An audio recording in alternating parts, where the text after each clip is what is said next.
শিক্ষিত বাংলাদেশি মুসলমানের সাথে যখন ইন্টারঅ্যাক্ট করতে যাচ্ছি, তারা কিন্তু আসলে মুসলিমদেরকে মাইর খাইতেই দেখছে বেশি। সেই গত 30-40 বছর ধরে প্যালেস্টাইনরা মাইর খাইতেছে, সোমালিয়ানদের খাওয়া নাই, মিডল ইস্ট বিভক্ত, তাকে কি দেখাবো, কি বলবো, কি বুঝাবো, যেটার জন্য সে ইসলামে কনফিডেন্স পাবে। হ্যাঁ, কিন্তু কবরের দিকে যাইতেছে, হ্যাঁ জানে যে আপনি মরবো, সে কিন্তু মৃত্যুর দিকে যাচ্ছে। যতই সে মৃত্যুর দিকে যাচ্ছে তার মাথায় কিন্তু কোশ্চেন আসবে যে ভাই ঘটনা কি ঘটলো, আসলাম, খাইলাম, চলে গেলাম। নট মুসলিমরা ইসলাম হারায় ফেলছে, সারা পৃথিবী যখন ইসলাম এবং ইসলামিক ভ্যালুজ এবং ইথোস হারায় ফেলছে, আসলে পৃথিবীর কি সমস্যা হয়েছে? মানে আমার মাঝে মাঝে খারাপই লাগে যে আরে ওরা মানে এই স্পিরিচুয়ালিটি লস্ট করার কারণে যখনই ওদের কোনো ফ্যামিলির কোনো লস হয় বা অন্যান্য কিছু হয়, ওরা কি লেভেল অফ ডিপ্রেশনে চলে যায় এবং কি হারে যে সুইসাইডাল রেট প্রতি 8 জনের মধ্যে একজন সুইসাইডই করে ফেলতেছে। মানে আমাদের কনজাম্পশন বিহেভিয়ার এত বেড়ে গেছে, পৃথিবী যে পরিমাণ উৎপাদন করে overall age N energy consumption সেটার থেকে বেশি হয়েছে। সায়েন্টিস্টরা বসে বসে ইলন মাস্কের মতো ভদ্রলোক এগ্রিকালচার উৎপাদন বাড়াবে, এনার্জির উৎপাদন বাড়াবে, এগুলো নিয়ে রিসার্চ করতেছে। কিন্তু ইসলাম কিন্তু বলে দিয়ে গেছে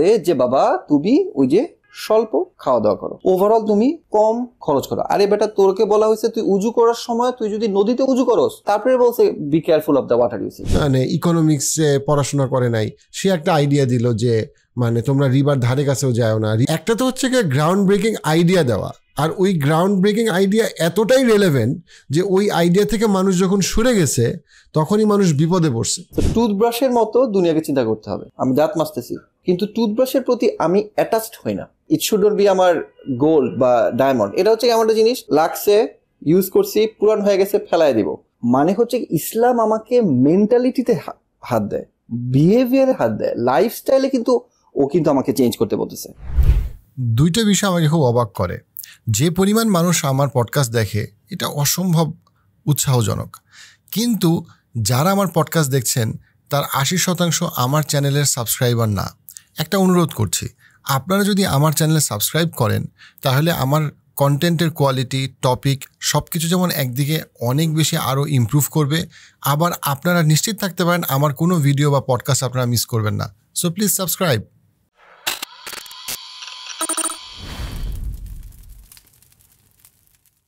আমাদের যাদেরই বয়স 30 থেকে 40-এর মধ্যে, যাদের জন্ম 1980 সালের কাছাকাছি সময়ে, আমরা সামষ্টিকভাবে আমাদের জীবনে মুসলমানদেরকে খুব বেশি একটা জিততে দেখি নাই। তাতে যেটা হয়েছে, আমাদের একটা বড় প্রজন্ম সৃষ্টি হয়েছে যারা ইন্টেলেকচুয়ালি, স্পিরিচুয়ালি অনেক ক্ষেত্রেই ইসলামকে তারা শুধু একটা কালচারাল অথবা ট্র্যাডিশনাল অ্যাসপেক্ট হিসেবে চিন্তা করে, বাট ইসলামকে নিয়ে তারা কনফিডেন্ট না। মুসলিম আইডেন্টিটি নিয়ে আমাদের শিক্ষিত সমাজের একটা বিশাল অংশ যারা দেশে আছে বা প্রবাসে আছে, তারা আসলে যথেষ্ট কনফিডেন্ট না। মুসলিমদের আইডেন্টিটি ক্রাইসিস নিয়েই আমরা আজকে কথা বলবো।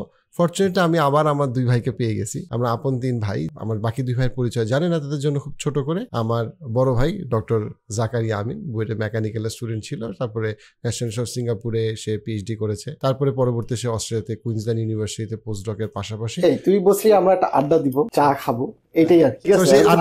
এত পেঁচাইতেছিস কেন? সো বেসিক্যালি সে এখন অ্যাজ আ সোশ্যাল লিডার সে অনেকগুলো অর্গানাইজেশনের সাথে অ্যাকচুয়ালি কাজ করছে এবং অস্ট্রেলিয়ান গভর্নমেন্টের সাথে কাজ করছে। আমার মেজো ভাই ডক্টর ইমরান, সে বুয়েটের টিচার ছিল, বুয়েটের স্টুডেন্ট থাকার পরে, এবং পরবর্তী সে মোনাশ ইউনিভার্সিটি পিএইচডির পরে অস্ট্রেলিয়ার গভর্নমেন্টের সাথে সে একটা লিডারশিপ টিমে সে কাজ করছে। কি খবর, নতুন বাংলাদেশে কেমন লাগতেছে? নতুন বাংলাদেশে কেমন লাগতেছে? ভালোই লাগতেছে আলহামদুলিল্লাহ। পুরাতন বাংলাদেশে ভালো ছিল, নতুন বাংলাদেশে ভালো। বাংলাদেশ সবসময় ভালো। এখানে তো সবসময় যখন বাংলাদেশে আসি, মানে এটা আমরা নতুন বলি, পুরান বলি, যাই বলি, ট্রাফিক জ্যাম তো আর চেঞ্জ হয় না, তাই না? সবসময় ইটস গ্রেট, মানে এটা ফ্যাবুলাস।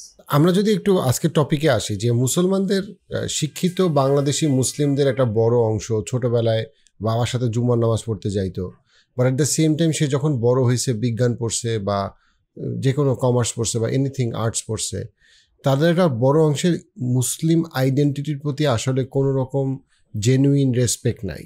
তার কিছু ডাউট আছে, এবং সবচেয়ে বড় কথা হচ্ছে যে সে ওয়েস্টে থাকুক বা সে যে কোনো দেশে থাকুক, তারা কিন্তু আসলে মুসলিমদেরকে মাইর খাইতেই দেখছে বেশি। সেই গত 30-40 বছর ধরে সে দেখতেছে প্যালেস্টাইনে মাইর খাইতেছে, সোমালিয়ানদের খাওয়া নাই, মিডল ইস্ট বিভক্ত।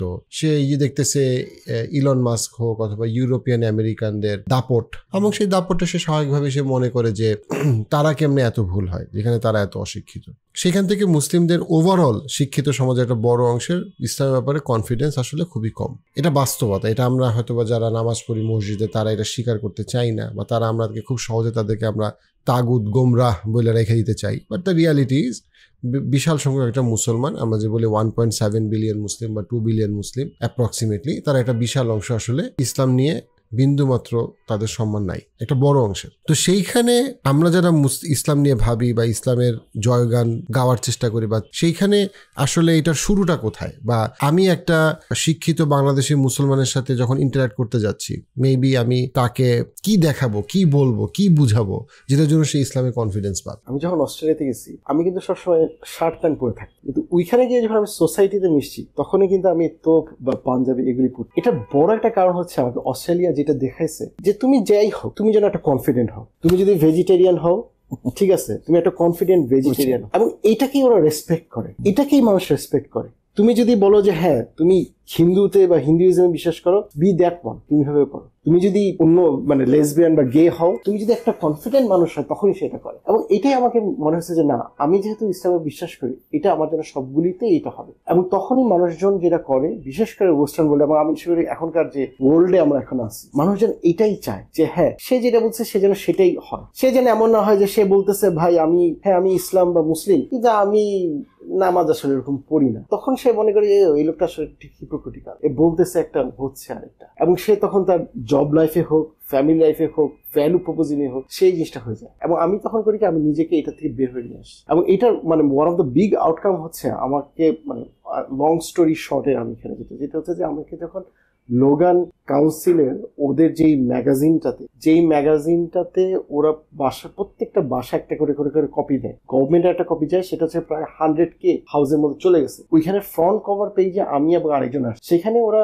আমার হাতে ছিল একটা কোরআন, আর যার সাথে ছিল সেটা এটা, এবং এটাকে ওরা অ্যালাউ করছে। আমি এটাকে প্রচন্ড রেসপেক্ট করতে, এবং এটাকে কভারেই নিয়ে আসছে যে না, এই ধরনের একটা জিনিসকে এটা করেছে। এই যে একটা স্ট্রং আইডেন্টিটি, এটা আমাদের খুবই দরকার। এবং এখনকার ওয়ার্ল্ডে হয়তো আগে যখন ইন্টারনেট ছিল না বা কিছু ছিল না, আমরা ঠিক আছে সবার সাথে মিললাম, চললাম, একরকম ভাবে চললাম, এটা একরকম হয়। এখন মানুষ জানতে চায় যে তুমি আসলে একজন যেটা বলতেছে সেটাই কিনা।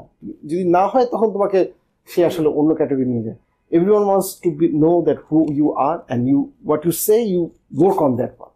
Otherwise, তুমি আসলে মামা ট্রাভেলে করবা। না, এটা খুব খুব ভালো একটা পয়েন্ট ভাই বলছে। এটা হচ্ছে কি মেন্টালিটি মানে হচ্ছে কি ওয়েস্ট কিভাবে আমাদেরকে জাজ করে, শুধু আমাদেরকে না, সব যে কোনো মুসলিম নন মুসলিম যে কোনো একটা সোসাইটিকে। বাট আমি তোর প্রশ্নের অ্যান্সারটা যদি একটু দিই, একটু সময় নিয়ে, যে কনফিডেন্সের অভাব ডেফিনেটলি আছে আমাদের মধ্যে এবং আমাদের পরবর্তী প্রজন্ম, যেটা নিয়ে আমি খুব পার্সোনালি খুব চিন্তা করি। আর এটা যখন একরকম চিন্তা করতে গিয়ে আমি কয়েকটা থিঙ্কিং, আমার পার্সোনাল থট দিয়ে বলবো। কিন্তু সুস্থ সম্পর্ক খুঁজতে খুঁজতে মানুষের অসুস্থ হওয়ার মতো অবস্থা। জরিপ বলছে বাংলাদেশে যত বিয়ে হয় তা প্রথম 10 বছরের মধ্যে 32% ডিভোর্স হয়ে যাচ্ছে। আবার যারা বিয়ে করছে তারা 10 বছরের মধ্যেই তার 57% মনে করছে তারা ভুল মানুষকে বিয়ে করছে। আমাদের আজকের ভিডিওর স্পন্সর পালকি, যে আপনার এই সমস্যাটাই সমাধান করবে। আপনি যদি প্রবাসী হন অথবা আপনি যদি বাংলাদেশি এমন কেউ হন যে প্রথমবার বিয়ে অথবা ডিভোর্সের পরে আবার বিয়ের চিন্তা করছেন, চেক আউট পালকি। নোমান আলী খানের একটা লেকচারে, আপনারা সবাই হয়তো ওই লেকচারটা দেখছি, ও কিন্তু বলছিল একটা কথা, যে যখনই এই ধরনের কোনো ইস্যু আছে, কোনো নন মুসলিম ইসলামের ব্যাপারে জানতে চাচ্ছে, বা আমাদেরও বলবো সন্দেহ বা কিছু না, মানে আমাদের কোনো ইস্যুতে আমাদের লো অফ ইমান হচ্ছে, কালেকটিভলি বা পার্সোনালি হতে পারে, তখন you need to go back to monotheism, যে আল্লাহ পরিচয়, আল্লাহ সম্পর্কে চিন্তা করতে বলা হয়েছে, তাই না? আল্লাহকে বোঝার চেষ্টা করা হয়েছে, তাই না? একদম এটা খুব ইম্পর্টেন্ট, নাম্বার 1। এখন আল্লাহর ব্যাপারে যখন আমি চিন্তা করতে যাই, একটা ইন্টারেস্টিং জিনিস আমি যখন খেয়াল করছি, মানে আমি পার্সোনালি যখন চিন্তা করছি, এবং আমার কাছে মনে হচ্ছে যে এই জিনিসটা এখনকার সোসাইটিতে, এখনকার জেনারেশনের জন্য খুব ইম্পর্টেন্ট, যে আমরা মনোথিজম বা কনসেপ্ট অফ গড এবং একজন যে আল্লাহ আছে, কথা বলি, মুখে বলি যদিও, কিন্তু আমরা কি আসলে কম্প্রিহেন্ড করতে পারি কিনা যে এটা কতটা ডিপ। যদি ওইটা ঠিক মতো কম্প্রিহেন্ড করতে পারি, যে এই আল্লাহ যে আছে সেটা বুঝা, এবং আল্লাহর ব্যাপারে আমাদের ইসলাম আমাদেরকে যেই একটা আন্ডারস্ট্যান্ডিং এবং আমাকে একটা রেসপন্স দিয়েছে, সেটা যদি আমরা ঠিক মতো বুঝতে পারি, তাহলে আমরা আমাদের রিলিজনের ব্যাপারে শুধুমাত্র কালচারালি থাকবো না, মানে আমরা যেটা হচ্ছে কালচারাল মুসলিম হয়ে যাচ্ছি সেটা থাকবো না, ব্যাপারে আমরা এটাকে আরো ডেপথে যেতে পারবো, এবং আমাদের ব্যাপারে আরো বেশি কনফিডেন্ট হতে পারবো। সো আমি খুব সিম্পল একটা যদি অ্যানালজি বলি, যে মনে করি কথার কথা যে এখন এআই এবং রোবটের যুগ। আমরা জানি রোবট কি, রোবটের কোনো সোল কিছু নাই, শুধু মাথায় ইন্টেলেক্ট আছে, তাই না? হ্যাঁ, মনে করি যে রোবটরা অনেক বছর পরে বা পৃথিবীর বাইরে কোনো একটা মজায় বসে রোবট বা এলিয়েন, ওরা হিউম্যান সোসাইটি বা হিউম্যান রেস নিয়ে, আমরা যেটা বলি আদম থেকে শুরু করে এখন পর্যন্ত সবাইকে নিয়ে অ্যানালাইসিস করতেছে, তার একটা হালকা অ্যানালাইসিস করতেছে, চা নাস্তা খাইতেছে, আমাদের মতো বসে বসে চিন্তা করতে চাচ্ছে পুরা হিস্ট্রিতে কি আসলো না আসলো। আচ্ছা ঠিক আছে, ধরলাম বানর থেকে আসলো বা যেভাবে হোক আদম আলাইহিস সালাম ফার্স্ট থেকে হিউম্যান থেকে আমাদের এখনের হিউম্যান আসলো, সবকিছু অ্যানালাইসিস করলো, কিভাবে সিভিলাইজেশন আসলো, পিরামিড বানাইলো, তাই না, উত্থান পত্তন সিভিলাইজেশন, এগুলো আমরা জানি। ইলন মাস্কের মতো স্মার্ট লোকজন আসছে, সবই ওরা দেখার পরে একটা জিনিস কিন্তু খুব ওদেরকে হিট করবে, যে পুরা হিউম্যান রেসে একটা ঘটনা বারংবার হয়েছে এবং কিছু স্মার্ট পিপলের আবির্ভাব হয়েছে সময় অন্তরে, এবং লাস্টে একজন স্মার্ট লোক ছিল, সেটা হচ্ছে কি মোহাম্মদ সাল্লাল্লাহু আলাইহি ওয়াসাল্লাম নামে একজন নাম, ভদ্রলোক। আমি জাস্ট বলতেছি অ্যাজ এ থার্ড পার্টি, কিন্তু মানে আমি প্রফেট হিসেবে বলতেছি না, কারণ আমাদের প্রফেট আমরা তাকে রিভার করি, বাট একজন রোবট কিন্তু অ্যানালাইজ করতেছে বা একজন এলিয়েন, যে এই ভদ্রলোক আসার পরে এবং তার আগেও কিছু প্রফেটরা আসছে, আমরা জানি স্মার্ট লোক, এমন একটা কনসেপ্ট মাওগার দিয়ে গেছে এবং এমন একটা বই দিয়ে গেছে মামা, উনি কিন্তু চলে গেছে, কিন্তু কনসেপ্ট এবং ওই বইটা নিয়ে 100, 200, 300, 500, 1400, 1500 বছর পরেও লোকজন কিন্তু ওই বইটাকে ফলো করছে, ওনার সুন্নাহ পালন করছে, এবং ওই যে কনসেপ্টগুলা, সেই কনসেপ্টগুলা নিয়ে অ্যানালাইসিস করছে, রিসার্চ করছে এবং নিজে ওই অনুযায়ী জীবন ধারণ করার চেষ্টা করছে। তুমি জাস্ট এইটাই যদি চিন্তা করো, তখন ওই যে রোবট জানি তারা কিন্তু কোনো অ্যান্সার পাবে না, মানে তাদের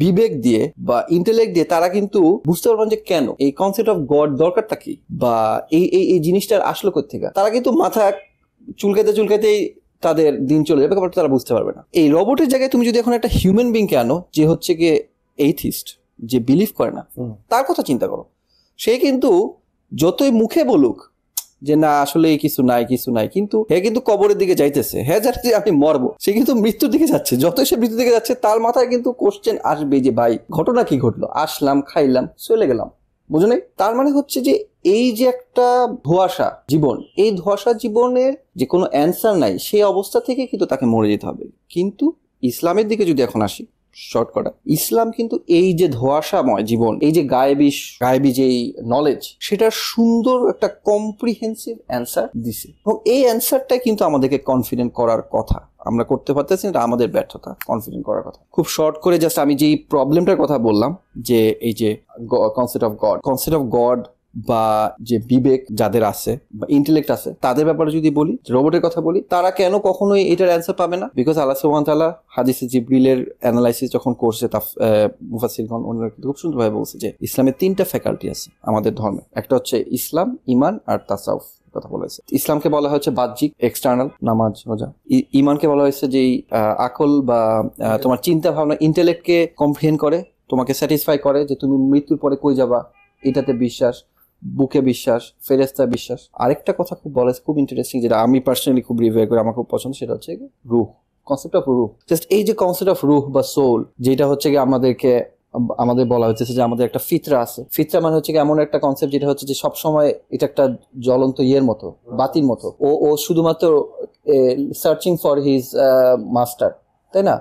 এই যে এটা বলা হয়েছে, এবং বলা হয়েছে যে আমরা আসলে তৈরি হয়েছে আগে, আমাদের একটা সোল আছে, বাট সোলটা কিন্তু মারা যাবে না, তাই না? সোলটা আবার আমরা will go back to our eternity. তো আমি ডেফিনেটলি একজন স্কলার না, আমি এর জন্য ডিটেলসে যাইতেছি না, but as a very layman Muslim, Allah আমাকে যতটুকু অ্যাবিলিটি দিচ্ছে তো বুঝার, যখন আমি চিন্তা করি জিনিসগুলো এবং আমি যখন এটার অ্যান্সারটা পাই, তখন কিছু না হোক আমি একটা কনফিডেন্স পাই যে ভাইয়া আমার একটা অ্যান্সার আছে, আমি জানি আমি কই থেকে আইছি, কই থেকে যাবো, মানে আমি আসছে হাওয়ায় আইসা হাওয়ায় চলে যাচ্ছি না। আমার কাছে মানে ওই গোয়িং ব্যাক টু যে নোমান আলী খান যে লেকচারে যেটা বলতেছিল, যে সবসময় যে কোনো কিছু সলিউশন ফার্স্টে ইন্টারনাল, মানে আমাদের যে ইসলাম সেটার ব্যাপার, এবং ইসলামের যেটা যে কনসেপ্ট অফ গড এবং আল্লাহর একটা পরিচয় দেওয়া হয়েছে, সেটাতে খোঁজা উচিত ফার্স্টে। এবং এটা নিয়ে আমি আরেকটু ডিটেলে ডেফিনেটলি বলতে পারি, বাট আমার কাছে মানে এটা হচ্ছে কি ফাউন্ডেশন, এইটার উপর আস্তে আস্তে বিল করা উচিত আমাদের প্রজন্মকে। অস্ট্রেলিয়াতে আমাকে যেহেতু আমার নিজের অর্গানাইজেশন আছে, আমার স্টাফদের মধ্যে হোয়াইট থেকে শুরু সব রকমের আছে আর কি, ওদের সাথে যখন আমার কথা হয়, আমি তো যেহেতু একটা রিসার্চ ব্যাকগ্রাউন্ড থেকে আসছি, একটা লজিক্যাল একটা ব্যাকগ্রাউন্ড থেকে আসছি, ওরা যে জায়গাটাতে খুবই আমার উপর করেছে, সেটা হচ্ছে যে আমি ফিউচারটা জানি, তাই না? সেটা হচ্ছে যে ধর তোরা তো এই যে পডকাস্ট করিস, তুই নাকি পডকাস্ট করার চেষ্টাও করিস, তো এইখানে ধর তুই যদি আজকে তুই সবসময় এমন কাউকে যে খুব সেলিব্রিটি এমন কিছু হয়, তাই না? ধর তুই আজকে এমন একজনকে সেলিব্রিটি আনতে পারলি, সে কবর থেকে উঠে আসছে, তোকে আসছে ওর জায়গায় বসে তোকে বলতেছে, ভাই আমি মারা গেছিলাম, আসলে 3 ফেরেশতা আসছিল, পারি নাই, এই না সেই না এই না। তুই চিন্তা কর এই পডকাস্টটা কিরকম হিট হবে। এটা কি সম্ভব? সম্ভব। কেউ যদি আসতো আসলে কিয়ামত থেকে বা জান্নাত থেকে জাহান্নাম থেকে, এই জিনিসগুলো কিন্তু কখনই যায় না।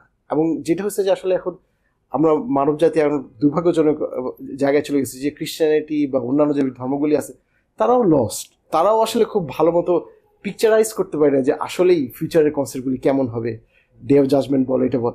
সেখানে তুই আমাদের ইসলামটা উই আর সো লাকি এবং সো ব্লেস, যেটা আমাদের কোরআন বল, আমাদের হাদিস বল, আমাদের সুন্দর সুন্দর পিকচারগুলি আছে যে তোর কবরের ভিতরে কি হবে, ডে অফ জাজমেন্টে কি হবে, জান্নাতে গেলে কি হবে, জাহান্নামে গেলে কি হবে, বর্ণনাগুলি হবে কি হবে।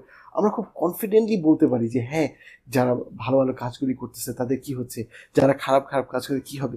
এবং এই যে আমরা একটা টোটাল সুন্দর একটা পিকচার ওদের সামনে তৈরি করে দিতে পারি, এটা দেখা যায় ওদেরকে খুব খুব মেসমারাইজ করে ফেলে যে ওয়াও, এরা বলতে পারতেছে। এটা আমরা জাস্ট এরকম না যে ভাই আমি হেভেনে যাব, ভাই খারাপ করছে আমি হেলে যাবো। আমরা কিন্তু শুধু এইটুকু না, আমরা একদম পিন পয়েন্টে বলে দিতে পারতেছি।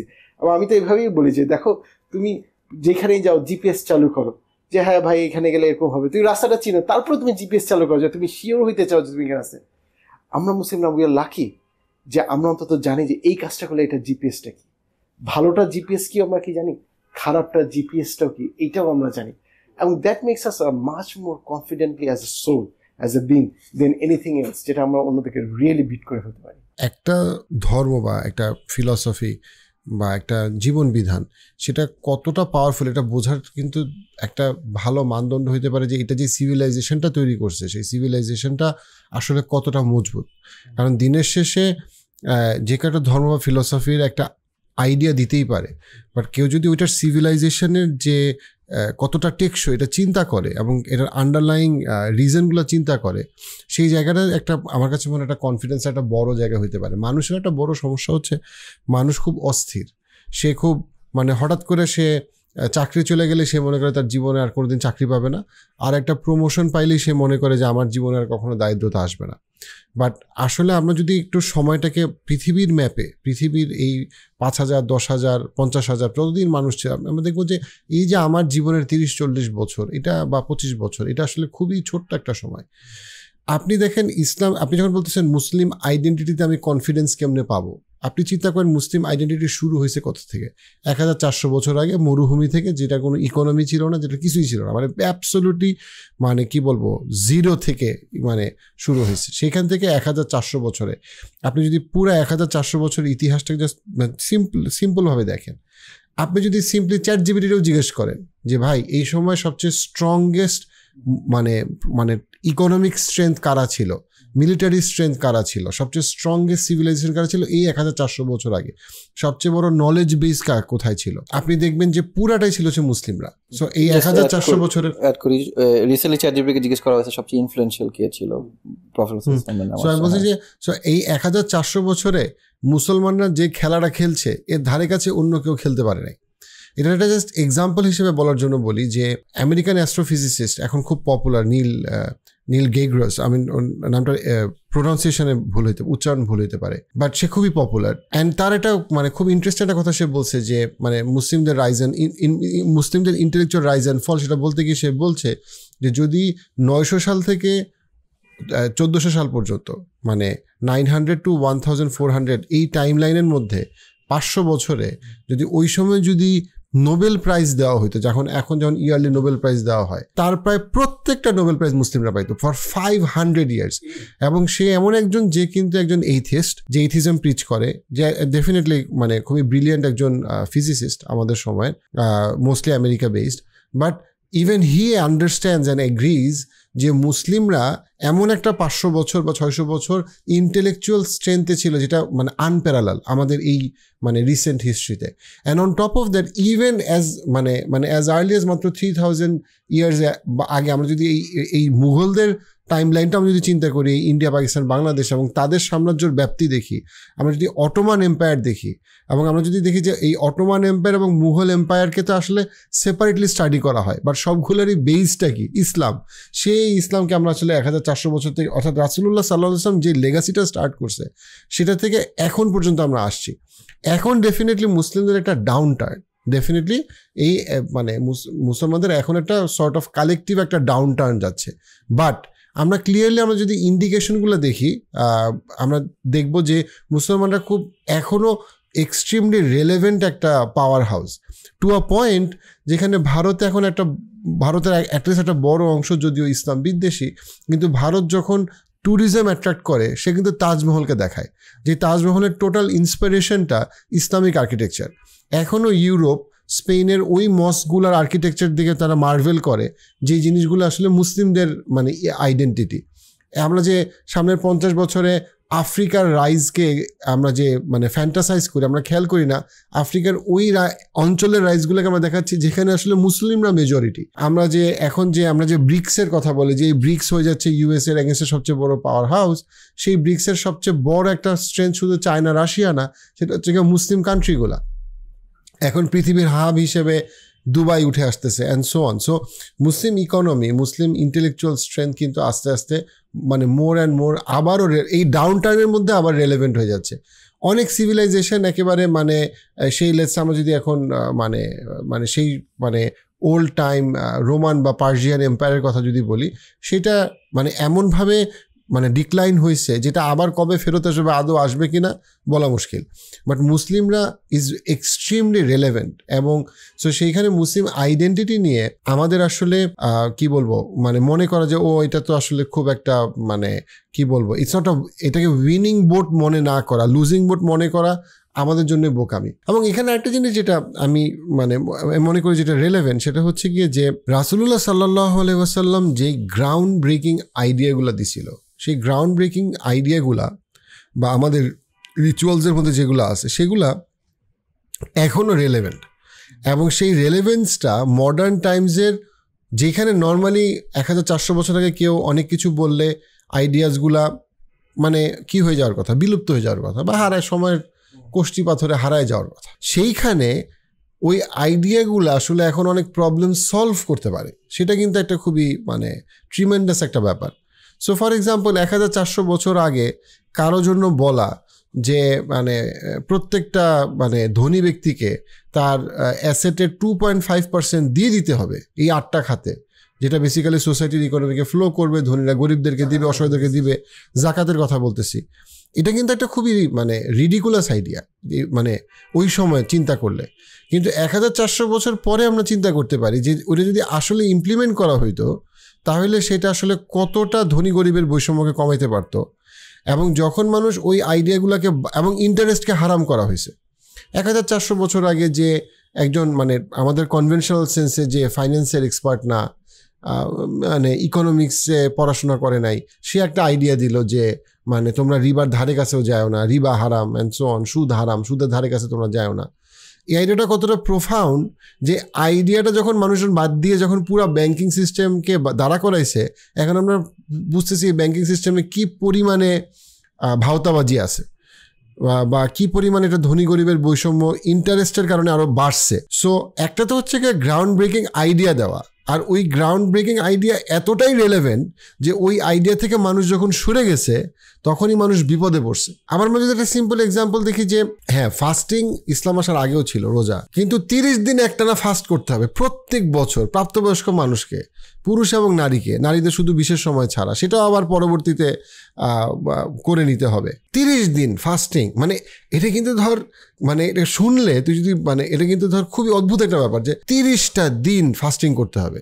অ্যান্ড দেন আমরা যখন আমরা ধর ফিটনেস নিউট্রিশন নিয়ে এত পড়াশোনা, কেউ কিন্তু বলতে পারতেছে না যে না এটা একটা বাজে আইডিয়া, এটাতে রোগ শোক বাড়তে পারে না, বরং উল্টা রিসার্চ আসতেছে যে মুসলিমদের মধ্যে ক্যান্সার কম হয় যারা ফাস্টিং করে, ইটস বিকজ ফাস্টিং তাদেরকে হেল্প করে, তাদের ইমিউনিটিকে বাড়ায়। সো এগুলো ইন্ডিকেট করে যে একটা তো হচ্ছে কি অ্যাজ আ সিভিলাইজেশন মুসলিম আইডেন্টিটিকে আপহোল্ড না করার কোনো কারণ নেই, আরেকটা হচ্ছে কি ইসলামের এমন কিছু গ্রাউন্ড ব্রেকিং আইডিয়া আছে যেটা টাইমলেস, কারণ এটা আল্লাহর পক্ষ থেকে আসছে।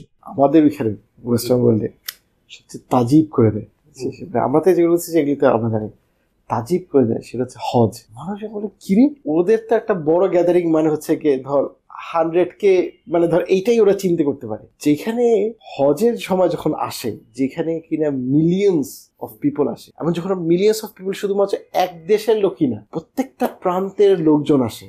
এবং এখানে তো এখন তো দেখাই যায় যে গ্লোবের ওই সময়টাতে একদম পুরো এয়ার ফ্লাইট জোনটাকে স্টপ করে দেওয়া হয়, কারণ সবাই হচ্ছে ওই সময় হজের জন্য ইন করবে, আউট করবে। দ্য বিগেস্ট গ্লোবাল কনফারেন্স, কোনো পোস্টারিং নাই, এক্স্যাক্টলি, কোনো সোশ্যাল মিডিয়া মার্কেটিং নাই, এক্স্যাক্টলি, এটা কোনো কিছু নাই, কোনো ইনফ্লুয়েন্সার মার্কেটিং নাই। মানে আমরা অনেক সময় হয় কি যে মানে যেহেতু আমরা একটা বর্ন মুসলিম, তো এগুলিকে একটা গ্র্যান্ডেড হিসেবে নিই। হ্যাঁ, দেখছে আমার দাদায় গেছে, নানায় গেছে, বাপেও গেছে বুড়া হয়ে, আমিও হয়তো একসময় বুড়া হয়ে যাব। যদি অন্য লেন্সে দেখা হয় যে অন্যখানে যদি একটা মানে কনসার্টে আমাদের যদি লোক হয়, আমরা চিন্তা করি ভাই এই কনসার্ট তো না কি হয়ে গেল, একটা বড় একটা গ্যাদারিং হয়ে গেল। কিন্তু হজের মতো একটা গ্যাদারিং এ যেখানে এত লোকজন আসতেছে, সেই জিনিসটা এটাকেই হয়ে যাবে, যেখানে টিকিট সাইজ 5 লাখ টাকা, 10 লাখ টাকা, 5 লাখ টাকা। এই যে বিষয়গুলি, এবং যেহেতু আমাকে একবার হজে নিতে গেছে, ওখানে গেছে, সবাই অবাক হয়ে যে একজন একজনের কথা বুঝে না, একজন একজনের কাজও বুঝে না, কিন্তু কিভাবে সবাই একই রকমের ইউনিফর্ম পরে গেছে, কিভাবে সবাই একই রকমের সাদা রং পরে আছে। মানে একটা ইসলামের যে বিষয়টা যে মানে অলৌকিক একটা বিষয়, মানে এটা যে খোদা প্রদত্ত না হলে যে এইটা যে আসলে কখনোই সম্ভব না। আর যারা হজে গেছে তারা জানে যে আসলে মানে সৌদি আরবে বা ওদের অথরিটি আসলে কখনোই সম্ভব না এটাকে ঠিক মতো ম্যানেজ করা। মানে মানে একটা আনসিন একটা কেউ না থাকলে এটাকে হোল জিনিসটা ম্যানেজ করে এনে ক্যাটাস্ট্রফিক্যালি না করেও এটাকে করে দেওয়াটা, মানে এটা আমি বলবো যে এটা যে ইনলাইন মুজিজা, যেটা আসলেই যে ইসলাম কি আছে। এবং প্রত্যেকবারই যখন আমি হজের জিনিসগুলি ভিডিও বা এই জিনিসগুলিকে দেখি, এটাই আমার, এটা মুসলমানদের ডাউন টার্নেও হচ্ছে। হ্যাঁ, এটা ইয়ে না। তো ভাইয়া দুইটা পয়েন্ট খুবই ইম্পর্টেন্ট, মানে রেলেভেন্ট, এই জন্য অ্যাড করবো। একটা হচ্ছে ভাইয়া যেটা বলছে, এবং খুবই সাটল একটা পয়েন্ট, দুইটা পয়েন্টই। প্রথম কথা হচ্ছে যে আমরা তিনজনই কিন্তু কুফার পড়াশোনা করছি, এমন কোনো আলেমে পড়াশোনা করি নাই। তিনজনই হচ্ছে গিয়ে প্রথাগত লাইন কুফার পড়াশোনা, বিকজ আমরা যে পড়াশোনা করি বাংলাদেশ, সেটা তো ব্রিটিশদের থেকে আসছে। তারপরে দুইজনে কিন্তু আবার সরকারিতে পড়ছি, বুয়েটে পড়ছি, তারপরে বাইরে গিয়ে সরকারি স্কলারশিপে পিএইচডি করছি। মানে তুমি যদি আমাদের দুজনের পিছনে ইন্টেলেকচুয়ালি ওয়েস্টার্ন সোসাইটি যে পরিমাণ পয়সা ঢালছে, এটা কিন্তু অনেক, টোটাল ইন্ডিভিজুয়াল একজনের পিছনে। এখন আমি ভাইয়ের মতো প্রোফাইলের 40 বছর বয়সে এসে, হ্যাঁ আমাদের ক্ষেত্রে হয়তো হইতে পারে যেহেতু আমরা একটা বায়াসনেস আছে, বিকজ আমরা মুসলিম ফ্যামিলিতে জন্মগ্রহণ করছি, আমরা হয়তো ইসলাম গ্রহণ করতেছি বা ইসলামের ব্যাপারে আরো বেশি হচ্ছি। বাট আমার ভাইয়ের জায়গায় যদি একজন কমপ্লিটলি নন মুসলিম হোয়াইট ফ্যামিলিতে জন্মগ্রহণ করছে, তার পিছনে তো ওয়েস্টার্ন কান্ট্রি এরকম একই টাকা ঢালছে বা তাকে বর্ণনা করছে, এরপর সে হঠাৎ করে আলগা একটা ইমামের সাথে দেখা হয়ে লা ইলাহা ইল্লাল্লাহ বইলা ফেললো, আল্লাহকে চিনে ফেললো, আল্লাহ তাকে হেদায়েত দিয়ে দিল। চিন্তা কর, কোনো কারণ নাই কিন্তু। মানে কি পরিমাণ ডিসঅ্যাপয়েন্টিং ওয়েস্টার্ন ইয়ার জন্য যে সে তার পিছনে এত টাকা ঢাললো। ওই যে ভাই যেটা বলছিল, কোনো ইসলাম কোনো মার্কেটিং করে নাই, কেউ তাকে কোনো কিছু প্রমোট করে নাই। এবং যেটা বলছেন প্রফেসর সাল্লাল্লাহু আলাইহি ওয়াসাল্লাম 1400 বছর আগে একজন বই দিয়ে চলে গেছে, তাহলে কিভাবে এই ভদ্রলোক একজন জাকারিয়া আমিন বা একজন জ্যাক জিল, ঠিক আছে, যে হচ্ছে গিয়ে যে অজি বা ওয়েস্টার্ন, সে কিভাবে এই ধর্মের মধ্যে চলে আসলো, তাই না? এটা শুধুমাত্র সম্ভব আল্লাহ থেকে হেদায়েত এবং তার আন্ডারস্ট্যান্ডিং এর মাধ্যমে। এটা আমরা ইসলাম থেকে বুঝছি, এটার মাধ্যমে সম্ভব। তাছাড়া কোনোভাবে কিন্তু ইউ ক্যান নট কমপ্লেন যে কেন সে রিলিজিয়াস হয়ে গেল বা ইসলামিক হয়ে গেল বা মুসলিম হয়ে গেল, তাই না? এটা খুব ইম্পর্টেন্ট যে এই যে শক্তিটা, এই যে একটা গায়েবী একটা নলেজ বা একটা রিলিজিয়াস বুক, হ্যাঁ, সেটা আমরা জানি, এটা ডেফিনেটলি মিরাকেলগুলো আমরা জানি, সেই মিরাকেলে গেলে আমরা কোরআনের মিরাকেল, বাট এইটা কিন্তু আনডিনায়েবল, নাম্বার ওয়ান। সেকেন্ড, ইয়াহিয়ার পয়েন্টটা আমি অ্যাড করবো, এটা খুব ইম্পর্টেন্ট। ইয়াহিয়া যেটা বলতেছিলি যে আমাদের ইসলামের যে কনসেপ্টগুলো আছে, তুই রোজার কথা কিছুটা বলছিস, ভাইয়াও আমরা হয়তো আরো কিছু আলোচনা করবো। এই কনসেপ্টগুলোকে যদি আমরা as a purely non Islamic mindset থেকে চিন্তা করি, মনে কর যে একজন লোক আছে যে হচ্ছে গিয়ে নট মুসলিম, বাট সে ইসলামের কতগুলা বাহ্যিক কনসেপ্ট, সেটা হচ্ছে যে নামাজ, রোজা এগুলো নিয়ে চিন্তা করে, হজ নিয়ে চিন্তা করে, সেটা ওয়ান্ডার হয়ে যাবে অবশ্যই। প্লাস সে যদি ইসলামের যে আদার কনসেপ্ট, যে সোলের কনসেপ্টটা, তাওয়াক্কুল, আল্লাহর ওপর তাওয়াক্কুল করা, তার মানে কি একজন সুপিরিয়র একজন গড আছে, তাকে বিশ্বাস করা এবং তার ওপর ছেড়ে দাও। আমার সামনে আমার বাচ্চাটা মারা গেল, আল্লাহ মাফ করুন, অ্যাক্সিডেন্ট হলো, গাজাতে আমরা দেখলাম কি হলো, কিন্তু রেজিলিয়েন্টটা কিভাবে পাচ্ছে গাজার মারা বাবারা? বিকজ সে আল্লাহর উপর তাওয়াক্কুল করতেছে, আল্লাহর উপর ছেড়ে দিচ্ছে। সে জানে যে আল্লাহ তাকে পর্যাপ্ত কম্পেনসেশন দিবে, ঠিক আছে? সো এই যে কনসেপ্টগুলা, এগুলা যে কতটা কনফিডেন্ট এবং রেজিলিয়েন্ট করতে পারে, সেটা আমি ফ্র্যাঙ্কলি আমি চিন্তা করতে পারি না যে একজন নন মুসলিম বা একজন এথিস্ট কিভাবে এগুলা নেবে বা এগুলা কমপ্লেন করবে। ফাইনালি যেটা আরেকটু আমি অ্যাড করব, সেটা হচ্ছে যে আমরা, ভাইয়া বলছিল যে হজের এই, তুই বলছিস যে রোজার সময় আমরা 30 দিন কিভাবে রোজা রাখি। রোজাটা আসলে ইস্যু না, ইস্যুটা হচ্ছে যে লাইফস্টাইল। ইসলাম আমাদেরকে কি শিখাইছে? খাবার সময় 3 ভাগ খাবে, পেটের 1/3 খালি খাবা, 1/3 পানি, 1/3 খালি রাখবা, তাই না?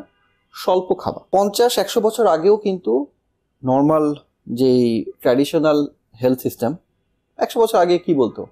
বেশি খাইলে বেশি শক্তি পাবা। আর এখন কিন্তু দেখো, গত 30 বছর বয়সে, 20-30 বছরে তুমি ফাস্টিং করো, ফাস্টিং করলে তুই বেনিফিট বললি। স্টেম সেল ক্রিয়েট হওয়ার একটা অন্যতম way in your brain is fasting, intermediate fasting, এগুলো প্রুভেন। তার মানে কি, this are still relevant, this teachings are still relevant. এইটার পরে অন টপ অফ দ্যাট যদি একটু বলি, একটা ছোট্ট রিসার্চের কথা যে বলে আমি শেষ করি। কারণ হচ্ছে কি, মানে এটা খুব ইম্পর্টেন্ট, কারণ কি যে আমাদের বিহেভিয়ার নিয়ে ইসলাম আমাদেরকে হেল্প করে। বিহেভিয়ার কেমন হওয়া উচিত টু দিস হিউম্যানিটি, মানে to this mother earth. 2020 important, 2020 দিকে যে একটা স্টাডি আসছে, যে ওই বছরটা ছিল ফার্স্ট ইয়ার, আই থিঙ্ক 2020 থেকে, যখন আমাদের হিউম্যান বিংরা এই যে মাদার নেচার বলি, মাদার নেচারের যে পরিমাণ রিসোর্স পার ইয়ারে ক্রিয়েট করে, এটার একটা মানে মানদণ্ড আছে, তার থেকে আমাদের কনজাম্পশন ওভারসিড করছে। মানে আমাদের কনজাম্পশন বিহেভিয়ার এত বেড়ে গেছে যে আমাদের পৃথিবী যে পরিমাণ উৎপাদন করে overall as an energy consumption, সেটার থেকে বেশি হয়েছে। অ্যান্ড কনজাম্পশন মানে কিন্তু না খাবার, কনজাম্পশন মানে হচ্ছে কাপড় পরা, পানি থেকে সব কিছু। যেমন আমি যে প্যান্ট, যদি আমি প্রতি মাসে একটা করে প্যান্ট চেঞ্জ করি, গার্মেন্টস থেকে পরি, আমার কাছে মনে হয় 200-500 টাকার প্যান্ট আমি চেঞ্জ করি, অসুবিধা কি? ফাস্ট ফ্যাশন যেটা। বাট এই প্রতিটা প্যান্ট বানাইতে কিন্তু একটা আর্থের রিসোর্স খরচ হচ্ছে, অবশ্যই, তাই না? বিশাল পরিমাণ পানি খরচ, সো ওয়েস্টেজ হচ্ছে, পানি থেকে শুরু করে অনেক কিছু। সো টোটালটা যখন হিসাব করে দেখছে যে আমরা এত কনজিউম করি, আমরা ইলেকট্রনিক্স ডিভাইসে যদি বলি, আমরা তো কনজাম্পশন অসম্ভব বেড়ে গেছে। আমরা খালি ছবি তুলি, ভিডিও বানাই, এগুলো সমস্যা। এগুলো চিপের ওপর প্রেশার পড়তেছে না, ব্যাটারি এনার্জি প্রচন্ড কনজাম্পশন করতেছে না। ওভারঅল আমার কনজাম্পশন বেড়ে গেছে, পার ক্যাপিটা কনজাম্পশন অসম্ভব বেড়ে গেছে। এটা একটা কনসার্ন। এই কনসার্নের জন্য কি করতেছে সায়েন্টিস্টরা? বসে ইলন মাস্কের মতো ভদ্রলোক ব্যবসায়ী সায়েন্টিস্টরা কি করতেছে? এনার্জি কিভাবে আরো বেশি করা যায়, উৎপাদন বাড়ানো যায়, এগ্রিকালচার উৎপাদন বাড়াবে, এনার্জির উৎপাদন বাড়াবে, এগুলো নিয়ে রিসার্চ করতেছে। কিন্তু ইসলাম কিন্তু বলে দিয়ে গেছে যে বাবা, তুমি ওই যে স্বল্প খাওয়া দাওয়া করো, ওভারঅল তুমি কম খরচ করো। আরে বেটা, তোরকে বলা হয়েছে তুই উজু করার সময় তুই যদি নদীতে উজু করস, তারপরে বলছে be careful of the water usage, which doesn't make any sense. মানে হচ্ছে ইসলাম আমাকে মেন্টালিটিতে হাত দেয়, বিহেভিয়ারে হাত দেয়, লাইফস্টাইলে কিন্তু ও কিন্তু আমাকে চেঞ্জ করতে বলতেছে। আমরা কি করতেছি ইসলামে? আমরা চিন্তা করতেছি হ্যাঁ 30 দিন রোজা রাখবো নাকি 5 ওয়াক্ত নামাজ পড়বো কিনা, ওইটা নিয়ে আমরা মারামারি করতে ব্যস্ত। ইসলাম বলতেছে মাইন্ডসেট, যে তুমি স্বল্পতা নিয়ে আসো, তুমি মিনিমালিস্ট হও, ঠিক আছে? সো এই যে কনসেপ্টগুলা, মিনিমালিস্ট কনসেপ্টটা, এইটা যে আমার সাস্টেনেবিলিটি নিয়ে যে আমরা এখন এত কথা বলতেছি, UN sustainable development goal toll করতেছে, কিছুই লাভ হইতেছে না। এটা নিয়ে আমি প্রচুর পড়াশোনা করছি, এই জন্য বলতেছি আমার ক্যারিয়ারে। সো আমি যদি ইসলামকে নিয়ে আসতে পারি, সাস্টেনেবল ডেভেলপমেন্ট গোল যে 17টা আছে, এটা কোনো ব্যাপারই না, মানে ইউএন এর সাস্টেনেবল ডেভেলপমেন্ট গোল কথা বলতেছি। তো এই জন্য আমার কাছে মনে হয় যে, again going back to the confidence question, তুই যেটা করছিলি, যে কনফিডেন্স আনার জন্য understanding of what Islam has the offering, মানে ইসলাম আমাদেরকে যে কি অফারিংটা দিতেছে টু হিউম্যান কাইন্ড, এবং মুসলিমদের জন্য না, কিন্তু ইটস নট ফর মুসলিমস, ইসলাম কিন্তু আসছে ফর হিউম্যানিটি। এটা ভুলে যাই আমরা। সেই অফারিংসটা যদি আমরা বুঝতে পারি এবং ওই অনুযায়ী যদি আমরা যেটাকে বলে আমল করতে পারি, মেহনত করতে পারি, তাহলে কিন্তু মানিটা অনেক ইজি হয়ে যায়। আমি যদি এটা ধারাবাহিকতা আমি যেটা কোয়েশ্চেন করি তোদের দুজনকে, সেটা হচ্ছে যে যখন পৃথিবী ইসলাম হারায় ফেলছে, নট মুসলিমরা ইসলাম হারায় ফেলছে, সারা পৃথিবী যখন ইসলাম এবং ইসলামিক ভ্যালুজ এবং ইথোস হারায় ফেলছে, তার সাথে আসলে পৃথিবীর কি সমস্যা হয়েছে, কি ক্রাইসিসগুলো হয়েছে, সেটার দিকে যদি আমরা তাকাই, আমরা দেখব যে ধনী গরিবের বৈষম্য থেকে শুরু করে, রিসোর্স স্কার্সিটি থেকে শুরু করে, আমাদের ফিটনেসের প্রবলেম থেকে শুরু করে, হ্যাঁ, শুধু যদি আমরা আমেরিকানদের দিকে তাকাই, এখন আমেরিকানরা যখন অ্যানালাইজ করতেছে, আমেরিকানরা দেখতেছে কিসের আমরা মিডল ইস্টে যুদ্ধ করছি, কিসের আমরা সারা পৃথিবী যুদ্ধ করছি, আমরা একটা সিস্টেম বানাইছি যে সিস্টেমটা আমাদেরকে খেয়ে ফেলতেছে। একজন আমেরিকান ইকোনমিস্ট খুব ভালো কথা একটা বলছে, সেটা হচ্ছে আমরা আমেরিকান একটা সিস্টেম বানাইছি, তুমি যেই কোম্পানির শেয়ার কিনা বড় লোক হইতে চাও, সেই কোম্পানি এমন একটা প্রোডাক্ট অথবা সার্ভিস দিচ্ছে যেটা তোমাকে মেরে ফেলতেছে। মানে তোমার খাবার প্রসেসড, তোমার হাসপাতাল সিস্টেম প্রসেসড, তোমার ট্যাক্সের টাকা দিয়ে যা কিছু করা হচ্ছে তাতে তোমার সিকিউরিটির অবস্থা আরও খারাপ হচ্ছে, তোমার হেলথ ইন্স্যুরেন্সের টাকা দিয়ে ইন্স্যুরেন্স কোম্পানি যে হেলথ পলিসি বাড়ছে তাতে তুমি আর অসুস্থ হচ্ছ, তার সাথে আবার খাওয়া দাওয়ার কোম্পানি যা কিছু খাওয়া দাওয়া কোম্পানি যা কিছু প্রডিউস করতেছে তাতে তুমি অসুস্থ হচ্ছ। তুমি অর্থাৎ তোমার যে মিডিয়া, এডুকেশন, যা পুরা যে ইকোসিস্টেমে তোমার যে বলয়টা আছে, এই বলয়টার কি বলবো, তোমাকে এমন একটা প্রোগ্রেস দিচ্ছে যেটার এক্সপেন্স বা ইনভেস্টমেন্ট হচ্ছে তোমার নিজের ওয়েলবিং। তুমি তোমার ওয়েলবিং রে ইনভেস্ট করতেছো এটা প্রগ্রেসের জন্য, তো তোমার ওয়েলবিং এর 12টা বাজে প্রগ্রেস দিয়ে তুমি কি করবা? সো ইটস বেসিক্যালি একটা ওই অক্টোপাস যেভাবে তার বাচ্চাকে খেয়ে ফেলে, তেমন ওই ব্যাপারটা হচ্ছে মানুষ একটা সিস্টেম তৈরি করছে, যে সিস্টেম বেসিক্যালি মানুষকে একরকম তাকে নিঃশেষ করে দিচ্ছে, শেষ করে দিচ্ছে। তো এই জায়গায় তোরা কি দেখো তোদের জায়গা থেকে, যখন পৃথিবী ইসলামকে হারায় ফেললো, মুসলমানরা সহ সবাই ইসলামকে হারায় ফেলছে, একরকম অনেকটা হারায় ফেলছে, তখন পৃথিবীর সিস্টেমগুলো আসলে কিভাবে সাফার করতেছে? পিটার হজেস, ঠিক আছে, গভর্নমেন্টের একটা হাই অফিসিয়াল, ওর হাতে প্রতি বছর $80 মিলিয়ন ফান্ড, গ্র্যান্ড ফান্ড সে দেয়। সে একসময় মিলিটারি ছিল, সে তার লাইফ টোটালি সেটেল, ঠিক আছে। তো আমাদের মসজিদের একটা প্রোগ্রামে তাদের সে ফর সাম রিজন, তারা আসলে আসার কথা ছিল না, আসলে কেউই আসবে না মসজিদে, আবার খেয়ে যায়, সে আসছে আউট অফ টোটাল কিউরিয়াসিটি। সে এসে দেখে পুরো স্টান। কারণটা হচ্ছে যে তাদের যেটা ইস্যুটা হয়ে গেছে, সে দেখে যে ওদের ইস্যু হচ্ছে যে ওরা খুব স্বল্পে রেগে যায়, স্বল্পে ডিপ্রেস হয়ে যায়। ও এসে দেখে যে আমরা মুসলিমরা খুবই ডিপ্রাইভ ওই আমাদের এলাকাতে, সেখানে যে ওরা আমার কোনো ফান্ডিং পাচ্ছি না, কোনো গ্র্যান্ট পাচ্ছি না, কিছু হচ্ছে না, সবগুলোর পরে দেখতেছে আমরা হাসছি। ও দেখা গেল যে ও কিছু চেষ্টা করে যে না ঠিক আছে, সে একটু দরদ হয়ে যায়, ভাই এদের কিছুই পাচ্ছে না, ও বুঝতে পারছে যে আমরা আসলে কিছুই পাচ্ছি না, আমরা নানাভাবে আসলে হচ্ছে। তারপরে ও চেষ্টা করলো, দেখা যায় তাও পায় না। ও যখন আমাদেরকে স্যাড নিউজগুলি বলে যে দেখো আমি চেষ্টা করতে হচ্ছে না, ঠিক আছে, যে কি আমাদের কোনো তেজ বেজ হয় না, ও তো রেগে খারাপ, যেটা কি ধরনের কথা, যে এটা তো অস্ট্রেলিয়ান সিটিজেন, ওরাই এটা হচ্ছে না, ও হচ্ছে কি এটা, ও হচ্ছে তেজ খারাপ। এরকম কিউরিওসিটি করতে করতে হলো কি, ও একবার দেখা যায় কি ব্যাপার, ফ্রাইডেতে এরা কোথায় যায়, আবার জিনিসটা ইংলিশেই হয়, এটা হচ্ছে খুতবা হয়। ও বলে যে ঠিক আছে, খুতবা যেহেতু ইংলিশে হয় আমি বসতে পারি কিনা, সে এসে বসলো। সে যখন এসে বসলো এবং যেখানে কোরআন এবং হাদিসের কথা হবে, সে তো প্রথমে একটু ইতস্তত যে সে আসলে বসতে পারবে কিনা, চেয়ারেই বসছে। কিছু পর যখন শুনতেছে, সে পরে বলতেছে সে যে এই তোমার যে প্রিচার, সে কি আমার মনের কথা জানতো? সে তো যেই কথা বলতেছে মনে হচ্ছে না আমাকেই বলতেছে, সে যেন যেই কথাগুলি বলতেছে আমি প্রত্যেকবার অবাক হয়ে যাচ্ছি, মনে হচ্ছে যে সে আমাকেই কথাগুলি বলতেছে, আমার মনে অ্যাড্রেসগুলি করতেছে। এই ইসলাম যে বলছে না যে আমাদেরকে মিসটেক করাইছে, কি বড় যে জিনিসটা আমাদের পুরো সোসাইটি কি করছে, সেটা হচ্ছে আমাদের একটা স্পিরিচুয়াল একটা ক্ষুধা আছে, এবং যেটা কিন্তু আমাদের যে গাইডেন্স বুকটা ছিল, সেটা আগে তাওরাত ছিল, খ্রিস্টানসি ছিল, এই যে কোরআনের মতো একটা বিষয় যেটা আছে, এইটা একটা যে সুধা আছে, আমাদের যে একটা স্পিরিচুয়াল যে একটা নিড আছে, এই নিডটাকে আমরা ভুলেই গেছি যে এটা আছে ফর সাম রিজন। এবং আনফর্চুনেটলি বিশেষ করে এখন আমরা যে ক্যাপিটালিস্টিক সোসাইটি চলে গেছি, আমরা খালি দেখি যে কীভাবে new mobile, new food, new fashion এইগুলিকে দিতে করতেছি। এই যে স্পিরিচুয়াল এই মজাটা যখন হয়, এইটা যখন ক্ষুধাটা যখন হয়, এইটার যখন যারা স্বাদ পাচ্ছে, এটা যখন যেন আমি তো ওকে দেখলাম, আলহামদুলিল্লাহ সে এখন সে এখন রিভার্ট করছে, সে ইসলাম গ্রহণ করছে। 60 বছর বয়সে কেউ রিভার্ট হয়, এটা খুব বড় বিষয়। এবং সেই বলে যে নর্মালি সে কেউ যখন রিভার্ট হয়, সে সাধারণত ইয়াং হয়, যে সে এটা হয়। আমি তো তাকে দেখলাম যে সেখানে একটা নেকড়ে বাঘের মধ্যে, ইভেন সে এখন অ্যারাবিক কিভাবে বলতে হয় সেটা, আমি ভাই মুসলিমরাই তো অ্যারাবিক পারে না, তুমি ট্যাটু লাগানো লোক, তুমি মিলিটারিতে খাওয়া লোক, তুমি আর অ্যারাবিক শিখতেছো, লোকজন অবাক হয়ে যাচ্ছে কিন্তু ওরা যখন এটা পাচ্ছে তখন একটা যেমন নেকড়ে বাঘ যেমন একটা খাবার পেলে যেরকম করে ওরা পাচ্ছে। আমি বলবো যে বিগেস্ট থিং যেটা আসলে আমাদের মানে হোল ওয়ার্ল্ড সিভিলাইজেশন লস করছে এটা হচ্ছে কি স্পিরিচুয়ালিটি। এবং স্পিরিচুয়ালিটি জিনিসটা যখন মানে এখন শুধু আসলে মানে মুসলমানকে দেখে আমরা বলি যে ভাই মুসলমানরা তো এত খারাপ যে ওরা আসলে এত দূরে চলে গেছে, কিন্তু শুধু ইয়াহিয়া মুসলমান না, এই খ্রিস্টানিটি বল বা জাকির বল চার্চগুলো শূন্য হয়ে গেছে।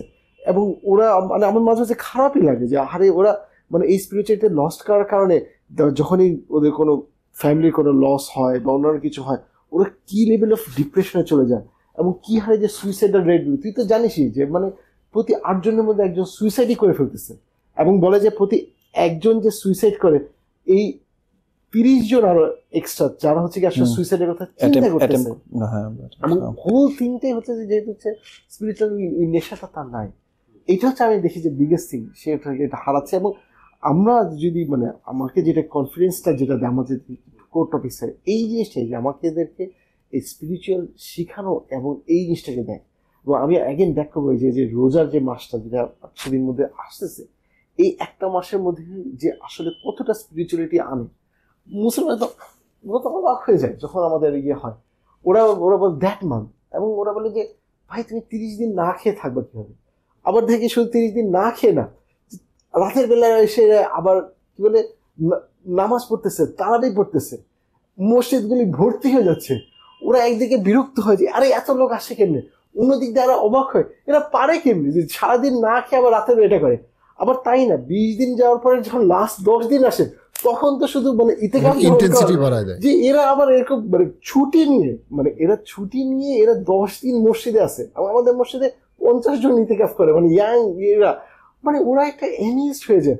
আবার ঠিক ওই একই মাসে ওরা সবচেয়ে বেশি দানও করে।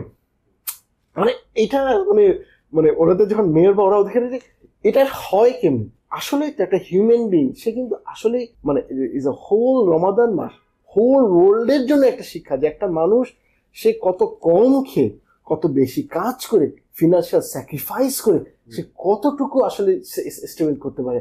এবং মানুষজনকে এখন প্রচুর সেলফ ডেভেলপমেন্ট সেলফ রেগুলেটরি এই ধরনের কাজগুলি করে। রমাদানের মতো একটা সেলফ ডেভেলপমেন্ট ট্রেনিং আসলে ওয়ার্ল্ডের সেকেন্ডটা সম্ভব না। এবং এই জন্যই অনেকেই আছে মানে ইভেন আমাদের এখন লোগানে যে মেয়র হয়েছে সেও পর্যন্ত রোজা রাখে, বলছে আমি জিনিসটা শিখতে চাই যে কিভাবে আমি নিজেকে সেলফ ডিসিপ্লিন করতে পারি। Very good. মানে ভাইয়ার যেহেতু ওই নন মুসলিমদের সাথে কাজ করা হয় সেজন্য ভাইয়া যেগুলো বললো এটা সো পাওয়ারফুল। এটা অ্যাগেইন কনফিডেন্স বিল্ডিং এর জন্য মুসলমানদের কনফিডেন্স বিল্ডিং এর জন্য খুবই দরকার। অ্যাবসলিউটলি ভাইয়া যেটা বলছে স্পিরিচুয়ালিটি, আমার মনে হয় স্পিরিচুয়ালিটিটা হচ্ছে যে মেইন শূন্যতাটা। বাট এটার আগে ফার্স্ট যে পয়েন্টটা আমার এটা মাঝে মাঝে আমার মনে হয় যে কেন এই স্পিরিচুয়ালিটিটার একটা ডাউন টার্ন আমরা দেখি। এখন মজার ব্যাপার হইতেছে বলতে দেখি এটা কোশ্চেন করি যে এই যে দুনিয়াতে এই যে স্পিরিচুয়ালি ডাউন টার্ন বল বা ইনজাস্টিস মারামারি হানাহানি, তারপরে যে তুই যেটা খুব ভালো পয়েন্ট বলছে যে কাইন্ড অফ ওয়েস্টার্ন ওরা বুঝতে পারছে যে নিজের গর্তে নিজেই পা দিছে, এটা কে প্রেডিক্ট করছিল? কোরআনে কার কথা বলা হয়েছে? কারা এই ব্যাপারে একটা আভাস দিছিল? সূরা বাকারায় যেটা আছে ফেরেশতারা কিন্তু যখন আদম আলাইহিস সালামকে বানানোর কথা বলা হয়েছে ফেরেশতা কিন্তু সাথে সাথে বলছে যে তুমি কি এমন একটা ক্রিয়েট করতে চাও, প্রজাতি ক্রিয়েট করতে চাও যারা হচ্ছে গিয়ে দুনিয়াতে হানাহানি বা এনার্কি ক্রিয়েট করবে।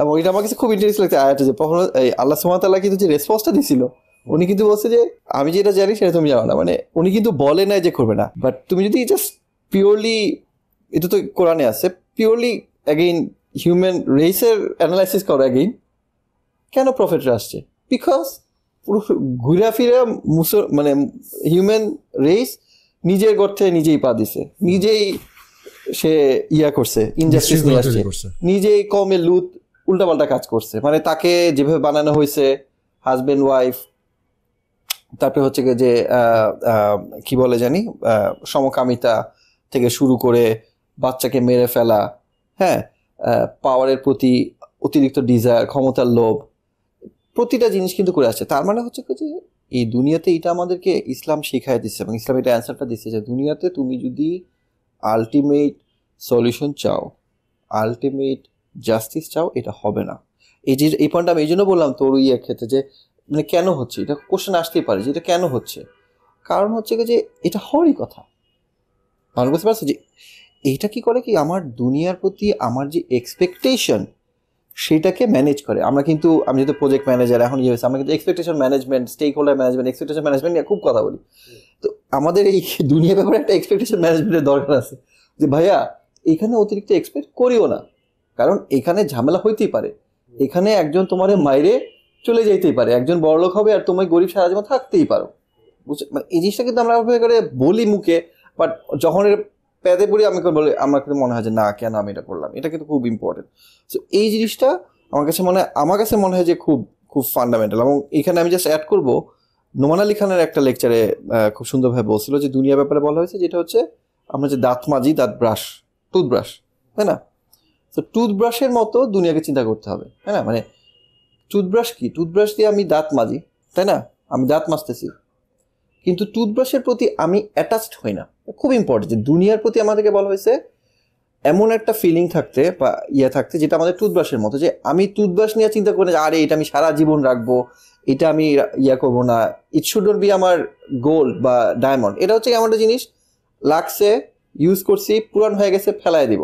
সো দুনিয়াতে বলা হয়েছে যে এরকম যে তুমি আসছো, দেয়ার ইজ টুলস, তুমি ইউজ করো, তোমার এখান থেকে চলে যেতে হবে। কিন্তু যে পয়েন্টে গেছিলাম যে অ্যাটাচমেন্ট টু দুনিয়া, এইটা আমার কাছে মনে হয়, আমার পার্সোনালি মনে হয় যে একটা ফান্ডামেন্টাল একটা ডিজিজ। এরকম আরও অনেকগুলো ডিজিজের ব্যাপারে আমাদেরকে সতর্ক থাকা বলতে একটা ফান্ডামেন্টাল ডিজিজ, যেটা আমার কাছে মনে হয় তুই যে পয়েন্টগুলো বলছিস ওয়েস্টার্ন সোসাইটিতে আমরা দেখতেছি, যেটার কারণেই একটা সার্কুলার পড়তেছে। এখানে আমার যেটা অ্যাড করা দরকার যে ফাইন্যান্স সিস্টেম যদি বলি, এই যে ক্রেডিট বেস ফাইন্যান্স সিস্টেম নিয়ে এখন অনেক কথা চলতেছে। 100 বছর আগে যে আমেরিকাতে যে ক্রেডিট বেস ফাইন্যান্স সিস্টেম, এটা যে কীরকম একটা আত্মঘাতী বোমার মতো, নিউক্লিয়ার বোমার মতো বোমা, যেটা পুরা গ্লোবাল ইকোনমিকে একটা পুরা মানে বেড়াচার মধ্যে ফেলাই দিচ্ছে। এবং আমেরিকা নিজে 34 ট্রিলিয়ন ডেথে আছে। মানে একটা কান্ট্রি 34 ট্রিলিয়ন ডেথ, মানে এটা চিন্তা করতে পারবে না যে কি পরিমাণ ডেথে সে বসে আছে। তার মানে কি, সে হাওয়ার উপর 34 ট্রিলিয়ন নিয়ে সে বসে আছে। তার মানে সবকিছুই আন্ডার মানে মানে ক্রেডিট, সবকিছু ধার করা আর কি। সো এই জিনিসগুলো নিয়ে তুমি যখন চিন্তা করবো তখন তুমি বুঝতে পারবা যে হোয়াটস দ্য রিজন। হ্যাঁ, তো এইটাই আমার কাছে মনে হচ্ছে খুব ইম্পর্টেন্ট। এখানে যে মৃত্যুর ব্যাপারে যদি এটা বলতে পারি যে মানে মৃত্যু কিভাবে আমাদের এটা চিন্তার উদ্রেক করাইতে পারে, যেটা স্পিরিচুয়ালির সাথে খুবই রিলেটেড। ও না, সেটা তো মানে আরেকটা ভেরি গুড পয়েন্ট যে ডেথ। আমি ডেথ নিয়ে রিসেন্টলি অনেক চিন্তা করছি পার্সোনালি। অনেকে মারা গেছেন খুব কাছে, আমাদের খুব কাছে অস্ট্রেলিয়াতে road accident, but death recently আমরা কবর জিয়ারত করছি ওখানে মনে করি। বাট ডেথ আমার কাছে মনে হয় এমন একটা জিনিস যেটা মানে অনেকভাবে বলা যায়। বাট প্রথম কথা হচ্ছে আমাদের রিলিজনে কেন ডেথ নিয়ে এত, ধর্মে হাদিসে এতবার চিন্তা করতে বলা হয়েছে, কারণ হচ্ছে যে ডেথ এমন একটা জিনিস আমার কাছে মনে হয়েছে যেটা হচ্ছে ইটস কাইন্ড অফ রিয়ালিটি বা ফ্যাক্ট। রিয়ালিটি বলতে ফ্যাক্ট বুঝেছে যে এটা হবেই। কারণ আমি যখন পরের জেনারেশনের সাথে ইউথদের সাথে প্রায় কথা বলি, বাচ্চাদের সাথে কথা বলি, অনেক সময় মনে হয় যে আমরা যখন ইসলাম নিয়ে কথা বলি সবাই মনে করে যে না ঠিক আছে, it's a Gayebi knowledge, soul আসলে তো ধরা যায় না, আল্লাহ জানি না, প্রফেসর দেখি নাই, কি কই জানি না, হইলে হইতে পারে, হু কেয়ার্স, তাই না? এর ক্যান্সারে আছে, আই উড বি, এটা আসলে ডিনাই করার উপায় নাই। কিন্তু কিছু জিনিস আল্লাহ কিন্তু দিছে যেটা হচ্ছে রিয়েলিটি, যেমন ডেথ, এটা হবেই, তোমার সামনে হইতেছে, মানুষ মারা যাচ্ছে। সো এটা সামথিং ইজ ফান্ডামেন্টাল। এবং এই একটা কনসেপ্ট নিয়ে যদি মানুষ চিন্তা করে তখনই মানুষের বোঝা উচিত যে ভাই আমি, স্পেশালি যারা 40-50 দিকে চলে গেছে, পর্যন্ত বেঁচে গেছে, যে আমাকে আস্তে আস্তে মরতে হবে, ঠিক আছে, I can not be immortal. So আমার কাছে death is very very important to understand এবং ওই রিয়ালিটিটা আসার জন্য।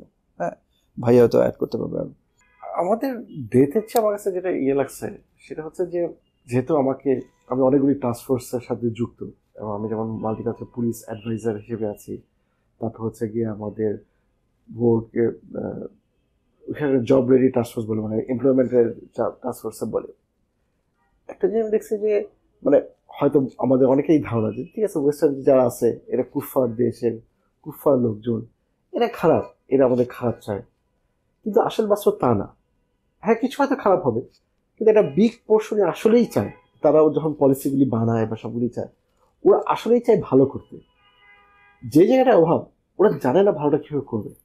আমি একটা যদি এক্সাম্পল করি, যে আমার এখন আমি যখন যে পুলিশের যে টাস্ক ফোর্সে যে আমি বসে আছি অ্যাডভাইস বোর্ডে, আমাদের এখন হচ্ছে গিয়ে যে অস্ট্রেলিয়াতে আমরা ল করবো হেট স্পিচের উপরে। হেট স্পিচটা বাড়ছে, আমরা জানি যে রেসিজম আনফর্চুনেটলি বাড়ছে, সব কিছু বাড়ছে। আরে ওরা এটাকে কীভাবে রেগুলেশন করবে, কীভাবে করবে, এটা নিয়ে আমাদের বিভিন্ন দেশে, মানে 15টা কান্ট্রির মধ্যে আমি এখানে একজন এখানে করে আছি। কিন্তু আমি যখন এটা করতে গেলাম দেখলাম যে ওরা কত লেভেলে ওরা চিন্তা করতেছে বা করতেছে, কিন্তু সেই সলিউশনটা ঠিক কত আগে, এখন থেকে 1400 বছর আগে আল্লাহ রসুল বলে গেছে যে মানে একটা নন আরব থেকে একটা আরবের মধ্যে কোনো পার্থক্য নেই। কত ছোট্ট একটা স্টেটমেন্টে বলে গেছে, সেই স্টেটমেন্টটাকে এখন একটা রুলস করে রেগুলেশন করে কীভাবে স্পিচ দেওয়া যাবে না, কীভাবে কথা বলতে হবে, এবং প্রত্যেকটা মানুষই আসলে রেসপেক্টের যে বিষয়টা আছে এইখান থেকে এই বিষয়টা এখানে চলে আসে। এবং আরও একটা জিনিস, আমি যখন এইসব রেগুলেটরি বডিতে বসে, আরেকটা খুব মানে ফান্ডামেন্টাল যে জায়গাটাতে আমরা খুব অ্যাডভান্টেজ, মানে আমরা যারা, আমি বলবো যে শুধু অ্যাডভান্টেজ বলে আসলে ভালো, যে আমরা যে ব্লেস আমার কাছে মনে হয়, যেটা হচ্ছে যে আমাদের ইসলামের রুলস আর পলিসি কোনো চেঞ্জ নেই, তাই না? আমরা যেই মানে অ্যালকোহলকে আমরা খারাপ বলছি সেই 1400 বছর আগে, আমরা এখনো বলতেছি। আমরা এসে আর ওয়েস্টার্ন বললে একবার অ্যালকোহলকে, আমরা তো জানি যে 1945-এর দিকে আমেরিকা ব্যানও করছিল, এখন সেটা করতে করতে সে এখন ড্রাগকেও করতেছে, এবং সে কীভাবে ধরা খাচ্ছে। অস্ট্রেলিয়া তো একই রকম, তাদের গান পলিসি থেকে শুরু করে সবগুলি পলিসি আজকে চেঞ্জ হচ্ছে, কালকে চেঞ্জ হচ্ছে। ও মানে একটা বুঝাই যায় যে মানে মানুষ যে যখন সে যে হেদায়েত থেকে যদি না থাকে, সে যদি গাইডেন্সের মধ্যে না থাকে, সে যে কত রকম ভাবে চাইলেও সে ভুল করতেছে। আমি এটা বলছি, এটা আমি ফার্স্ট হ্যান্ডে দেখতেছি যে ওরা কিভাবে এটাকে, ওরা এখন তো জনগণের রুল করছে, জনগণ যেটা চায় সেটাই হচ্ছে, মানে এটার একটা পুরো বেড়াচাট হয়। সেখানে যে আমরা যে আসলেই কতটা ব্লেস যে আমরা এই জিনিসগুলি বুঝে এবং এটা করতে পারি। দুর্ভাগ্যজনকভাবে আমরা যেখানে আমরা যে আমরা অনেক সময় নিজেরাই কনফিডেন্স ফিল করি না। আমি তো বলি যে ভেজিটেরিয়ান, ওরা যেভাবে একটা কনফিডেন্স যে হ্যাঁ আমি একজন ভেজিটেরিয়ান, আমরা যদি মুসলিমরা যদি আসলে সেই লেভেলে আমাদেরগুলি পলিসিগুলি হতাম, তাহলে কিন্তু আমরা অনেক বেশি রেসপেক্টেড হতে পারতাম, আমরা অনেক বেশি কনফিডেন্ট হতে পারতাম, এবং আমরা ওয়ার্ল্ডকে অনেক বেশি সাপোর্টগুলি করতে পারতাম। যারা আসলে ভালো চায় তাদেরকে বলতে পারতাম যে হ্যাঁ তোমরা এইভাবে করো। সে যদি ইসলাম গ্রহণ নাও করতো, অন্তত সে কিন্তু সেই লেভেল অফ পলিসিগুলিকে এদিকে নিয়ে যেত, কারণ সে আসলেই ভালো চায়, সে আসলেই সেই ইয়েটাকে সেইখানে করতে চায়। এবং এইখানে আমি আরও বলবো যে যখন আমরা এই ইন্টারাকশনগুলি হচ্ছে, সেখানে হচ্ছে যেখানে আমি যদি বলবো যে আমার বলেন না যে আমাদের সিক্রেট রেসিপি, বা আমাদের বলেন না সেটা যে আমাদের একটা জাদুর মঞ্চ, জাদুর ঠান্ডা, এটা কিন্তু আসলে দিন শেষে হচ্ছে কোরআন, দ্য গাইডেড বুকটা। ডেফিনেটলি এখানে কোরআন বলে আমাদের মানে বেনিফিট আছে, আমার সওয়াব পাবো, আমার আখিরাতে পাবো, যেটা আমিও বিশ্বাস করি সবাই পাবো। কিন্তু আমাদের এটা তো একটা মেসেজ, মানুষের গাইডেড মেসেজ, যেখানে প্রত্যেকটা মানুষই সে যখন বারবার পড়ে, এবং যে যখন বুঝে পড়ে এবং বারবার পড়ে, সে কিন্তু বারবার তার একটা রিয়েলাইজেশন হয়, তার একটা চোখের পানি পড়ে। এবং আমরা কিন্তু এই কোরআনটা কিন্তু শুধুমাত্র আসলে মুসলিমদের জন্য না, এটাকে কি বলছে হুদাল লিন-নাস, প্রত্যেকটা মানুষের জন্য এইটা গাইডেন্সের জন্য।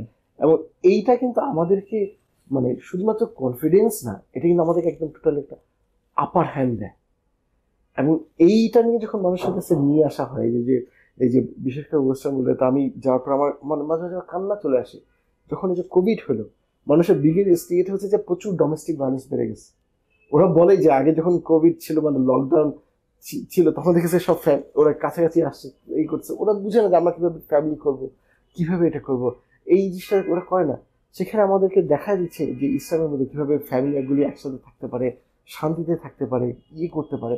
এই জিনিসটা মানে হাহাকার ওদের মধ্যে, ওরা বাপ ছেলের সম্পর্ক নাই, ওইখানে নাই, তারা করে যাচ্ছে, এবং সিঙ্গেল প্যারেন্ট এখন হচ্ছে একটা নর্মাল একটা বিষয়, সবাই এটাতে মানে সাফারগুলি করতেছে। আর আমাদের মধ্যে এই মানে আমাদের এই শক্তিটা আছে, কিন্তু আমরা নিজেরা বুঝতেছি না যে এটার ভ্যালুটা আমরা আসলে নিতে পারতেছি না। আমার কাছে মনে হয় যে মুসলমানরা যখন ইসলাম ডাউনটার্নে গেছে, তখন মানে বৃহত্তর বিশ্ব বা পৃথিবী কি হারাইছে তার একটা খুবই ইম্পর্টেন্ট জিনিস, সেটা হচ্ছে গিয়ে যে আমাদের যে ফিলসফি এবং প্রিন্সিপাল, মানুষ যেটা নিয়ে সোসাইটিকে বা সিভিলাইজেশনকে তৈরি করে, এটার আসলে কোনো বেসিস নাই, এটা আসলে হাওয়ার উপরে, এবং এটা নিয়ে আমরা আলাপ করি না। খুবই সিম্পল, সবচেয়ে ভালো এক্সাম্পল প্রবাবলি জাপান। আমরা অনেকেই খেয়াল করি না যে হিরোশিমা এবং নাগাসাকিতে 2টা নিউক্লিয়ার বোম পড়ছে। 2টা নিউক্লিয়ার বোম পড়ার পরেও জাপান কিন্তু শেষ হয় নাই। ফরগেট অ্যাবাউট শেষ হওয়া, তার কয়েক বছর পরেই জাপান পৃথিবীর সবচেয়ে বড় 5-10টা দেশের ছিল ইকোনমি ওয়াইজ। জাপানের ব্র্যান্ড সারা পৃথিবীতে সেলিব্রেটেড হয়েছে। অর্থাৎ 2টা নিউক্লিয়ার বম জাপানকে শেষ তো করতেই পারে নাই, বরং জাপান আমেরিকার সম্পর্কও ভালো হয়েছে। এবং আমি যদি 1980-1990 বা ওই সময়ের কথা বলি, দেন জাপান পৃথিবীর সবচেয়ে শক্তিশালী ইকোনমি এবং সবচেয়ে স্ট্রং ব্র্যান্ডের একটা। আচ্ছা, কিন্তু জাপান কিন্তু ইভেনচুয়ালি শেষ হওয়া শুরু হয়েছে। কিভাবে?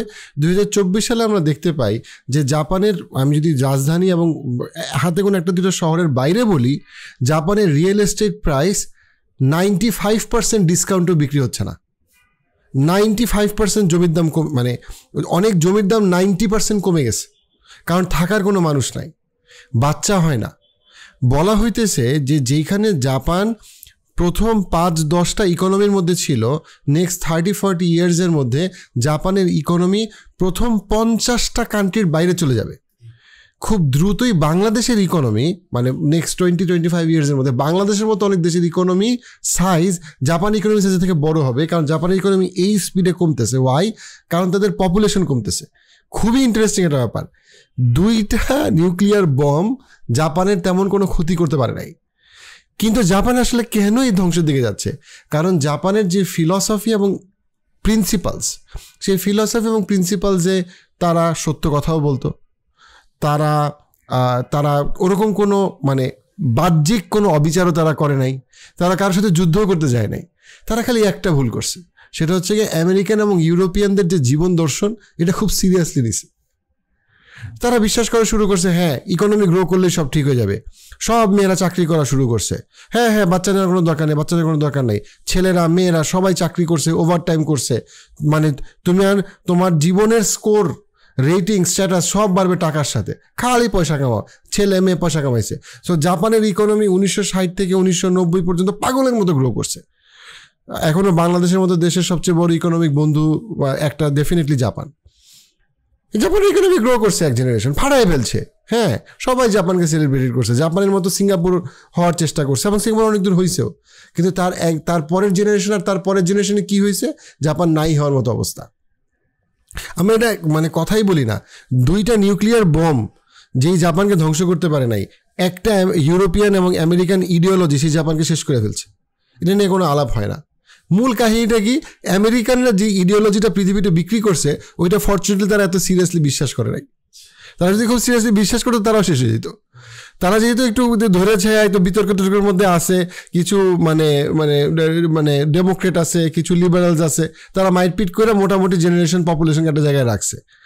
কিন্তু পপুলেশন ডিক্লাইনের যে অভিশাপ, সেটা আমরা জাপানের মধ্যে আমরা দেখতেছি। এটার মূল রিজনটা কি?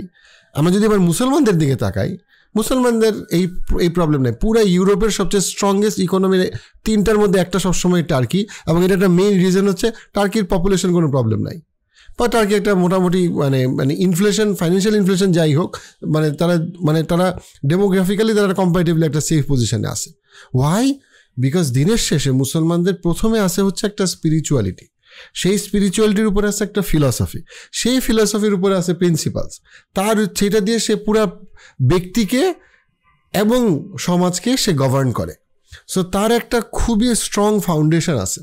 ওই ফিলসফারের কি মনে হয়, সেই ফিলসফারের কি মনে হয়, ওই ইকোনমিস্টের কি মনে হয়, এই অ্যাডাম স্মিথের কি মনে হইল, সক্রেটাস কি বলছিল, এটা নিয়ে মুসলমানরা এত বদার্ড না। ওগুলো মুসলমানরা পড়ে, কিন্তু মুসলমানরা দিনের শেষে ব্যাক করে যে ভাই আমার স্পিরিচুয়াল ফান্ডামেন্টালস কি, অ্যান্ড দেন আমার ফিলসফি কি, অ্যান্ড দেন তার উপরে আমার প্রিন্সিপালস কি।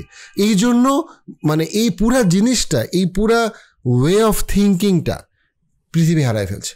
পৃথিবী এখন মনে করে 10টা ইকোনমিস্ট আনো, 10টা লয়ার আনো, 10টা ফিলসফার আনো, 10টা সোশ্যাল সায়েন্টিস্ট আনো, ব্যাস আমরা এখন জানি পৃথিবী কেমন চালাইতে হবে।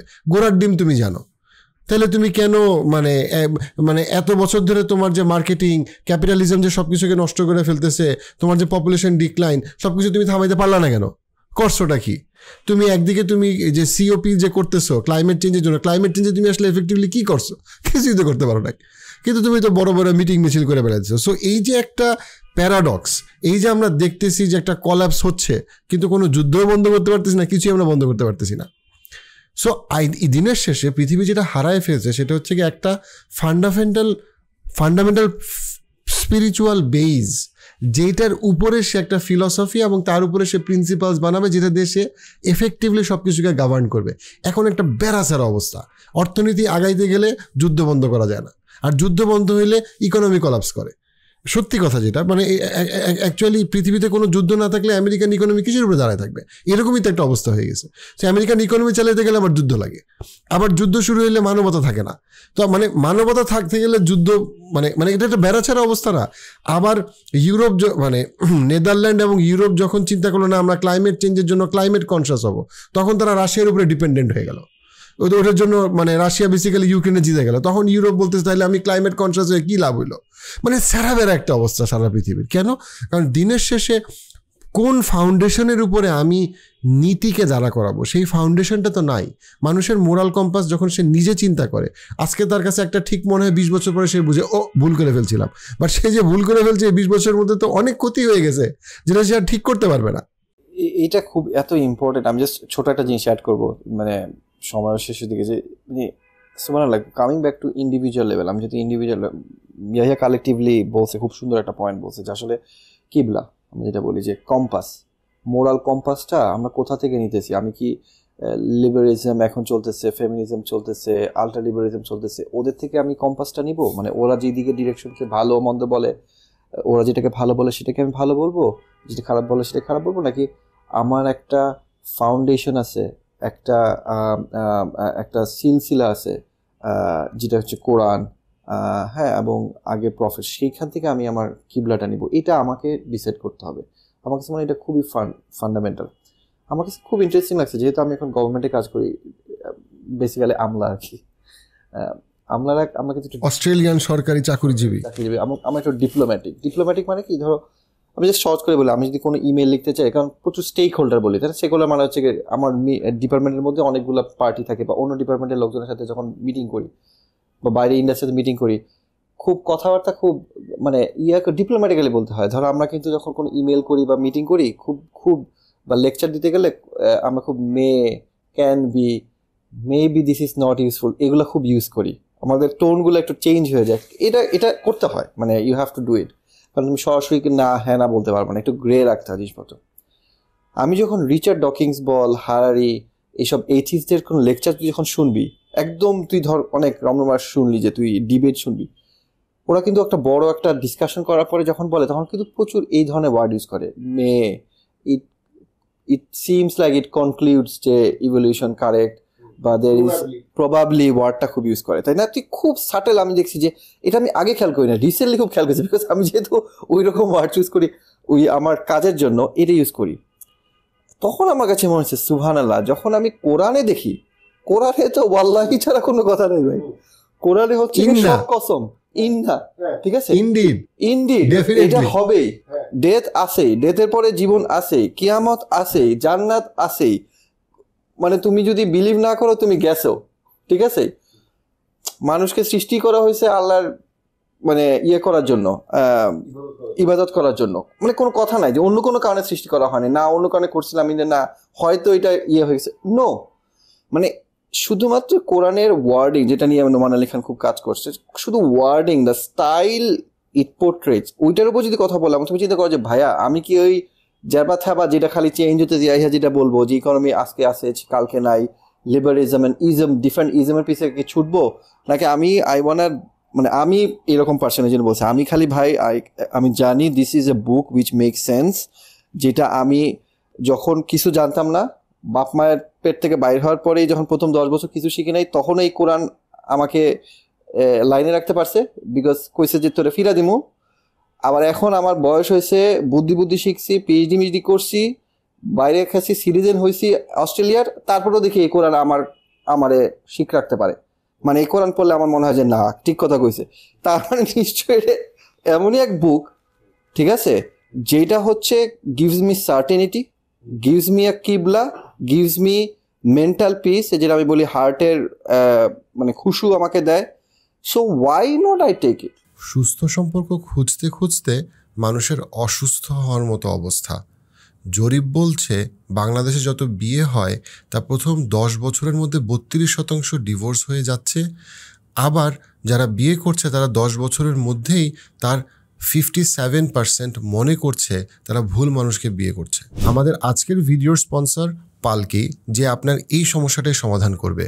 আপনি যদি প্রবাসী হন অথবা আপনি যদি বাংলাদেশে এমন কেউ হন যে প্রথমবার বিয়ে অথবা ডিভোর্সের পরে আবার বিয়ের চিন্তা করছেন, চেক আউট পালকি। কেন আমি এটা নিয়ে ফ্যান করতেছি বুঝিস না, কারণ end of the day Yahya তুই এটা আমাকে অনেক আগে বলছিলি, ইয়াহিয়া আমাকে বলছিল, আমাকে এটা খুব ইন্টারেস্টিং কিন্তু শেয়ার করছি। ইয়াহিয়ারা তো মনে নেই, অনেক বছর আগে, অ্যাটলিস্ট 20 বছর আগে আমি ইয়াহিয়ার সাথে এটা জাস্ট বলতেছি, এটা পাবলিকলি বলতেছি, জাস্ট দিবে, কারণ ইয়াহিয়ার সাথে যেহেতু ইয়াহিয়া আমার ডিরেক্টলি ছোট ভাই, ইয়াহিয়ার সাথে আমি একবার আমার মনে কাটাবন থেকে নামাজ পড়ার পরে বা জুম্মার পরে একদিন হাইটা বাসায় যেতেছিলাম, তখন আমি ইয়াহিয়াকে একবার বলছিলাম, ইয়াহিয়া মনে কর, এবং এই ডিসকাশনটা হয়েছিল তোর মনে আছে কিনা, মনে কর তুই আমার দুনিয়ার সব যুক্তি দিছিস, মানে যত যুক্তি আছে তুই আমার দিছিস, কইছিস যে এই কারণে আল্লাহ আছে, এই কারণে প্রফেট মুহাম্মদ সাল্লাল্লাহু আলাইহি ওয়াসাল্লাম হচ্ছে আমাদের নবী, এটা সেটা, এবং 2-4টা মুজেজাও দেখা ফেলাইছিস। এরপরেও আমি বললাম যে আমি মানি না, আসি ভালোই আছি, দুনিয়া তো পার করতেছি, করতে তো কোনো সমস্যা নেই, তাই না? আমি তো এইচএস হিসেবে মারা যেতে পারি, আল্লাহ মাফ করুক, আল্লাহ সবাইকে হেদায়েত দেখ। তুই আমার একটা কথা হয়েছিল, আমি তোকে বলছিলাম তুই কি করবি, আমি তোকে বলছিলাম তুই কি করবি, তখন ইয়াহিয়া আমার বলছিল কি জানোস, ডিএমজি, দূরে গিয়া মর। মানে বেসিক্যালি একটা লেভেল পরে, এবং ইয়াহিয়ার একটা কথা আমার কাছে এখনো মনে আছে, বলছে যে ইসলাম তোমাকে যেটা অফার করে, যে সবচেয়ে optimum balance between spirituality and logic, এইটা ইসলাম তোমাকে দিচ্ছি। এরপরেও তুমি যদি বাদপরি করে being ego, being disease of the heart, তুমি বুঝার পরেও তুমি যদি বলো যে না ভাইয়া আমার আসলে মনে হচ্ছে ভাল লাগছে না, ঠিক আছে, আমার মনে হচ্ছে যে একটু কেমন কেমন থাকলে ভাল লাগে, তো যাও, এখানে তোমাকে কেউ বাধা দিবে না। আল্লাহ তাআলা he has given all the blessings to lead in this life, এই লাইফে তোমাকে আল্লাহ তাআলা ধরবে না হয়তো, সো এই অপশন আছে। তো আমার কাছে মনে হচ্ছে এই জিনিসগুলো আসলে কি খুবই ইন্টারেস্টিং। ইসলাম একটা খুব ইন্টারেস্টিং পয়েন্টে, স্পেশালি যখন কারো আকল হয়, মানে বুঝার হয়, তখন তোমাকে ছেড়ে দেয়, তখন তুমি তোমার ডিসিশন নিবা। আমাদের একটা কনসিয়াস ডিসিশন নিতে হবে। এই যে আমরা যে পুরো ডিসকাশন আজকে করলাম, এটার পরে যেটা বেসিক্যালি দর্শকদের জন্য বলতেছি যে ইটস আপ টু ইউ। এরকম লেকচার আরও আসবে, হ্যাঁ, আরও শুনবো, আরও আমরা কথা বলবো, এবং এটা ডেফিনেটলি আমার নিজের জন্য একটা রিমাইন্ডার যে it's important to think of the reality, think of God, think of ask the conscious, ফিতরাকে নিয়ে চিন্তা করা দরকার। এবং আমার কাছে মনে হয় যে লাস্ট যেটা দিয়ে আমি একটা কনক্লুডিং রিমার্কস হিসেবে সবার কাছ থেকে যেটা শুনতে চাই, আমি লাস্টে বলবো, সেটা হচ্ছে কি যে ধর এখন যে অডিয়েন্স এটা শুনলো, তার জন্য আসলে ধর এখন সে ইসলামের সাথে তার লাইফটা, সে তার রোলটাকে কিভাবে পাবে বা কিভাবে বুঝবে, কিভাবে সে রিফ্লেক্ট করবে, তার কাজটা কি সে চিন্তা করবে। কারণ আমার অডিয়েন্স একটা বিশাল অংশ, একটা তো হচ্ছে গিয়ে যে যারা ডাউটে আছে তারা ইসলামকে নিয়ে সিরিয়াসলি চিন্তা করে, বাট যারা অলরেডি ইসলামের মধ্যে আছে তারা এই গ্রেটার উম্মার মধ্যে তার জায়গাটাকে সে কিভাবে খুঁজে পাবে, বুঝবে, কি করবে, সেটার ব্যাপারে যদি তোদের লাস্ট যদি কোনো পয়েন্ট বা থট থাকে যেটা দিয়ে আমি পডকাস্টটা শেষ করতে চাই। আমরা যেহেতু এখন শেষের দিকেই আসছি, আমার কাছে মনে হচ্ছে যে এখন আমাদের যে ইসলামিক যে কনসেপ্টগুলি আছে, সেই ইসলামিক কনসেপ্টগুলি মডার্ন ওয়েতে কিভাবে আমরা হোল ওয়ার্ল্ডকে পাস করতে পারি, এইটা হচ্ছে আমাদের একটা বড় একটা চ্যালেঞ্জ এবং একই সাথে সুযোগ। আমি যেমন একটা কনসেপ্টকে যদি নিয়ে আসি, সেটা হচ্ছে উম্মা কনসেপ্টটা, ঠিক আছে? এখন পৃথিবীতে কি হচ্ছে, ইন্টারনেটের কারণে, তোর মোবাইলের কারণে, সবগুলি কারণে পৃথিবী খুবই ছোট হয়ে গেছে। সারা পৃথিবী বলতেছে আমরা এখন একটা গ্লোবাল ভিলেজ হয়ে গেছি। কিন্তু এখন গ্লোবাল যখন ভিলেজ হচ্ছি, সব মানুষ যখন কাছে আসতেছে, তখন আমরা একজন আরেকজন কিভাবে চলতে পারবো, এই জিনিসটা না আর ওয়ার্ল্ড ঠিকমতো জানে না। কারণ এখন দেখা যাচ্ছে সিঙ্গেল প্যারেন্ট খুব সহজ হয়ে গেছে, সবাই এখন সোলো হয়ে যাচ্ছে, সবাই এখন তার নিজের মতো থাকতেছে। আগের মতো যৌথ পরিবার তো চিন্তারই বাইরে, ঠিক আছে? ইভেন হাজব্যান্ড ওয়াইফও দেখা যায় যে হয়েছে। কিন্তু সবাই যে আসলে একসাথে কিভাবে চলবো, এই চলাটা কিন্তু আসলে আমাদের এই উম্মার কনসেপ্টটাতে সবখানে ইয়েটাতে আছে। আমরা যেভাবে বলতেছি যে পৃথিবীর একটা জায়গায় যদি কোনো ব্যথা হয়, পুরো শরীরটা, পুরো ইয়েটা হচ্ছে একটা মানব জাতি হচ্ছে একটা শরীরের মতো, এবং যেই কারণে আমরা গাজার জন্য ফিল করি, ওরা খুব অবাক হয় যে ভাই সেই গাজাটা কত দূরে, তুমি সেটার জন্য কেন তুমি এই ওয়েস্টে এসে তুমি এটার জন্য আমার স্লোগান করতেছো। এই যে একটার সাথে যে কানেক্টিভিটি যে বিষয়টা, এই বিষয়গুলিকে আমরা কিন্তু সুন্দরভাবে প্যাসেজ করতে পারি। একই সাথে এখন আমরা দেখি যে তোরাও তো দেখি করিস যে কি টিম বিল্ডিং কনসেপ্ট, মানে উম্মাটিক যে কনসেপ্ট, মিউচুয়াল রিলেশনের যে কনসেপ্টগুলি, এই কনসেপ্টগুলি কিন্তু সুন্দরভাবে অনেক আগে দিয়ে রেখা আছে। যে সেখানে বলে আছে যে ভাই তুমি বিপদগুলি করো না, তুমি একজন ফিতনা করো না, তুমি একজন শুভাকাঙ্ক্ষী হও, স্মাইল ইজ অলসো চ্যারিটি। এই যে কনসেপ্টগুলি যেভাবে সুন্দর সুন্দর কথা দিয়ে মানুষকে বলাটা, এই কনসেপ্টগুলিও কিন্তু আসলে আমরা হোল ওয়ার্ল্ডকে আমাদের জানানো রাখার সময় চলে আসছে। এবং দিনকে দিন আমি দেখতেছি যে যত আমাদের টেকনোলজি বাড়তেছে, যতই আমরা ফেসবুক বলি, ইনস্টাগ্রাম বলি, স্ন্যাপচ্যাট বলি, ওগুলি দিয়ে কাছে আসতেছে, কিন্তু অ্যাজ এ হিউম্যান বিইং হিসেবে আমরা ভাই আরেকজনের সাথে সাথে কীভাবে পাশাপাশি বসবো, আমরা একজনের সাথে কীভাবে কথা বলবো, কীভাবে রেসপেক্ট করবো, আমরা এটা বুঝি না। এখন কি হয়, কারো পছন্দ হচ্ছে না, তার সামনে খুব সুন্দর জি স্যার জি স্যার জি স্যার বলতেছে, ওইখানে ফেসবুকে গিয়ে ওইখানে গিয়ে এমন দিলাম যে সেই লোকই অবাক যে ভাই আমার সামনে এখানে বলছে। সেখানে আল্লাহ রসুল সেই কবে বলছে যে একজন মুমিন আয়নার মতো, তাই না? যে তুমি সামনাসামনি হলে কিভাবে কথা বলবা, ম্যানার বলবা, এভাবে বলবা। এই কনসেপ্টগুলি ইসলামিক আমাদের শিখাইছে। এই জিনিসগুলি এখন আমি দেখতেছি যে খুব পেনিট্রেট করতেছে মানুষ এগুলি, মানে তার মানে যেগুলো আমরা হয়তো বা ছোটবেলা বলতে পারি এটা তো নর্মালি আমরা জানতাম, কিন্তু এখন ওয়ার্ল্ড এটা জানে না।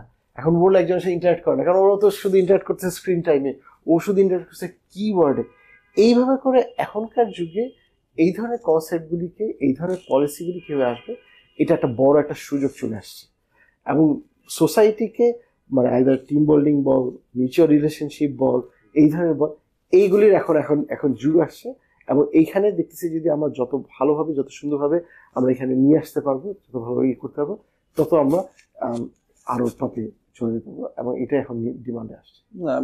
ভাইয়ের সাথে খুবই একমত। এবং এখানে জাস্ট একটু অ্যাড করবো যে ভাই যেটা বলছে যে ইসলামিক কনসেপ্টগুলো, ইসলামিক কনসেপ্ট বলতে যে নামাজ, রোজার বেনিফিট, জাকাতের বেনিফিট, এগুলো নিয়ে আমরা কথা বলি। বাট স্পিরিচুয়াল যে, মানে আমি এই যে কনসেপ্ট বলতেছি এটা রিয়েল, বাট কনসেপ্ট বলতেছি ফর নন মুসলিমস। কারণ হচ্ছে যে আমাদের তাওয়াক্কুল বললাম, বলা হয়েছে যে এভরি অ্যাক্ট ইজ জাস্ট আপন ইন্টেনশন, তাই না? নিয়তের উপর বেস করে আমাদের করা হবে, আমাদের ইমাম নওয়াবির ফার্স্ট হাদিসটা। তো এই নিয়তটা বলতে বোঝাচ্ছে কি যে তুমি যেটা নিজের মধ্যে রাখছো, মনের মধ্যে রাখছো, সেটা পিওর থাকো এবং সেটা বেসড অন কাজ করো। হ্যাঁ, এটাকে হিট করা হইতেছে অনেস্টির ওপর, প্রিন্সিপাল থাকতে বলা হইতেছে, তাই না? Being truth to your self, এগুলো বলা হইতেছে। সো তারপরে ডিজিজ অফ দ্য হার্ট নিয়ে প্রচুর কাজ আছে আমাদের, ডিজিজ অফ দ্য হার্ট, তাই না? প্রচুর কাজ আছে, মানে হচ্ছে কি যে আলেম ওলামাদের অনেক বই আছে। এবং তুমি যেটা আমি ইয়াহিয়ারে প্রায় বলি, ইয়াহিয়া একটু করো, বাট ডেফিনেটলি ইয়াহিয়া ভালো কাজ করতেছে। বাট এই যে ইয়াহিয়া মেন্টাল হেলথের একটা বিশাল ব্যবসা করছে। I am not denying mental health, আমি জানি, আমি বিং রেসপেক্টফুল। হ্যাঁ, ব্যবসা মানে, বাট জিনিসটা হচ্ছে যে যদি আসলেই ইসলামিক্যালি আমরা যদি আগাই বা দেখি, আমাদের মেন্টাল হেলথের এই যত ভাইয়া যেটা ক্রাইসিস থাকার কথা, সেটা এত বেশি থাকার কথা না। এবং এটা মানে তোরও ব্যবসা থাকার কথা না, এবং মানে ডাক্তারও থাকার কথা না, রুগীও থাকার কথা না আর কি। সবকিছুই ইসলাম দিয়ে আসলে হওয়ার কথা আইডিয়ালি, বাট হয় না, সেটা ঠিক আছে, আমি জানি আমাদের ডেফিনেটলি লিমিটেশন আছে। সো এটা আমাদের মনে হয় যে যদি ইন্টারনালাইজ করতে পারি আমরা যে এই ইসলামিক কনসেপ্টগুলো, তাহলে বেনিফিট হবে। ফার্স্টে ফাইনালি যেটা বলবো যে সিম্পল একটা জিনিস, লাইক আমি চেষ্টা করি ইনশাআল্লাহ কথাটা বলার। ইনশাআল্লাহ মানে হচ্ছে কি ইফ আল্লাহ উইলস, মানে কি আমরা এখন এমন একটা ওয়ার্ল্ডে চলে আসছি যে সবকিছু মাপা যায়। আমরা জিপিএস দিয়ে কোথাও যাইতে চাই, জিপিএস বলে যায় যে তুমি ওখানে 12টা 1 মিনিটে পৌঁছাবা। এবং এটা আমি আমার বাচ্চাদের ক্ষেত্রে খুব দেখছি যে অস্ট্রেলিয়া যখন থাকি, কোথায় যাবো তখন একদম বলে দেয় যে 8:28 you will reach there at 8:28 ধরো PM। বাচ্চারা ওয়েট করতে থাকে যে 8:28 কখন বাজবে। আমিও যদি ওদেরকে বলি যে না, এই যে জিপিএস আন্টি বলতেছে যে 8:28 PM, এখানে একটু ইনশাল্লাহ বলাটা বাকি আছে, এটা বলতে হবে, তোমরা বলে নাও। তারা একটু মেজাজটা খারাপ করে যে ভাই এই ইনশাল্লাহ প্রতিবার ইনশাল্লাহ বলতে হবে কেন? মানে তারা ছোট, তারা বুঝে না। বাট আমি যাতে বুঝে চেষ্টা করি যে যদিও জিপিএস আপা বলতেছে এবং সেটাই হচ্ছে এবং তারা দেখতেছে ওইটাই হচ্ছে, তবুও এখানে একটা সার্টেন আনসার্টেনিটিটা আনা উচিত তোমাদের, বিকজ এটা আল্লাহর উপর, আমরা জানি না যে ভবিষ্যৎ কি, এবং এটা আল্লাহর উপর আমাদের তাওয়াক্কুল করা উচিত যে আল্লাহ যদি চায় তাহলে আমরা ওইখানে পৌঁছাতে পারবো। তো এটা মজা হয়েছে যে আমি যখন বাংলাদেশে আসছি তখন আমার খুব সুবিধা হয়েছে, কারণ জিপিএস আপা যেটাই বলতেছে তারা দেখে যে ভাই হাফ এন আওয়ার এদিক ওদিক হয়ে যেতেছে, তখন আমার জন্য সুবিধা হয়েছে যে দেখো এই যে ইনশাল্লাহ বলতে বলছিলাম, এবং Bangladesh is perfect place to learn ইমান। যাই হোক, এটা একটা মজার বললাম, বাট মেইন ওই ইয়েটা হচ্ছে যে বাচ্চাদেরকে থেকে শুরু করে আমাদের নিজেদেরও এই যে ওয়ার্ল্ডের আনসার্টেনিটিটা ইন এ সার্টেন ওয়ার্ল্ড, আমরা চাই যে সার্টেন সবকিছু সিস্টেমেটিক হোক, স্পেশালি অস্ট্রেলিয়াতে আলহামদুলিল্লাহ ওরা চাইতেছে সবকিছু ডেটা বেসড অ্যান্ড এআই দিয়ে ম্যানেজ করতে, but still there is uncertainty. ঠিক আছে, সো এই আনসার্টেনিটিগুলোকে নিয়ে আসা নিজেদের মধ্যে, বাচ্চাদেরকে বোঝানো এবং এটা নিয়ে আলোচনা করা, এবং তখন বলা যে দেখো এই যে ইনশাআল্লাহ ওয়ার্ডটা বলছো বিকজ দের ইজ এ মানে আল্লাহ আর একটা সেগমেন্ট আছে, বা আল্লাহর উইলের উপর আমরা আছি, আমরা কোনো কিছু করতে পারবো না উইথাউট হিজ উইজডম অ্যান্ড হুকুম, তাই না?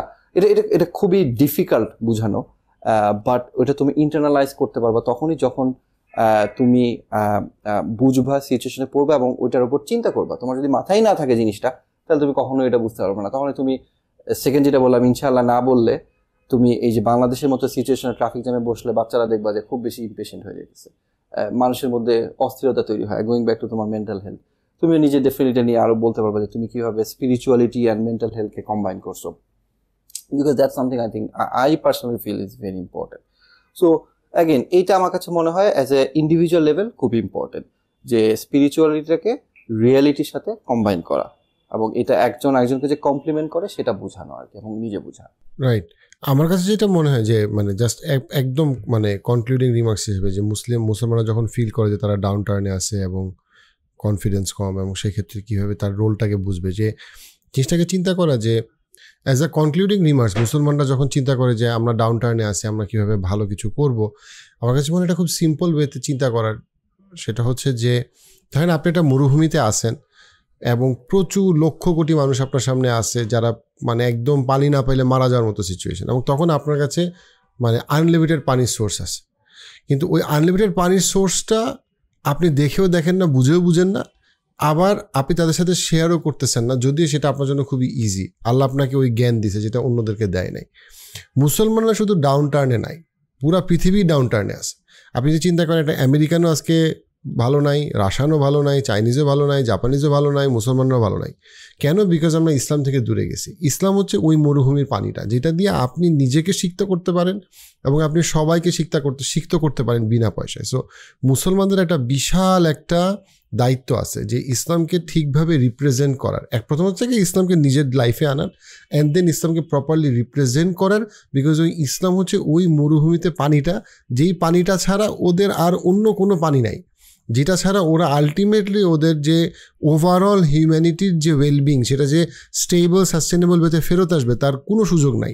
সো সেই জায়গাটাকে যখন আমরা ডিপলি রেকগনাইজ করি তখন আমরা বুঝতে পারবো যে আমাদেরকে আল্লাহ এমন একটা বিদ্যা বুদ্ধি জ্ঞান দিছে যেইটা আমরা মূল্যায়ন করি না, আমাদেরকে সঠিকভাবে মূল্যায়ন করা উচিত, অ্যান্ড ওইটার অ্যাম্বাসেডার হিসেবে সবাইকে ওই পানিটা দিকে মানুষকে আমন্ত্রণ জানানো উচিত। কারণ যখন সে ওই পানিটা টেস্ট করবে সে বুঝবে যে এইটাই তার দরকার ছিল। তো এটা বলে আজকে আমরা আমাদের বক্তব্য শেষ করছি। আল্লাহ আমাদের সবাইকে এই বক্তব্য থেকে একটা ভালো কিছু নেওয়ার আল্লাহ তৌফিক দেখ ইনশাআল্লাহ। সালামু আলাইকুম।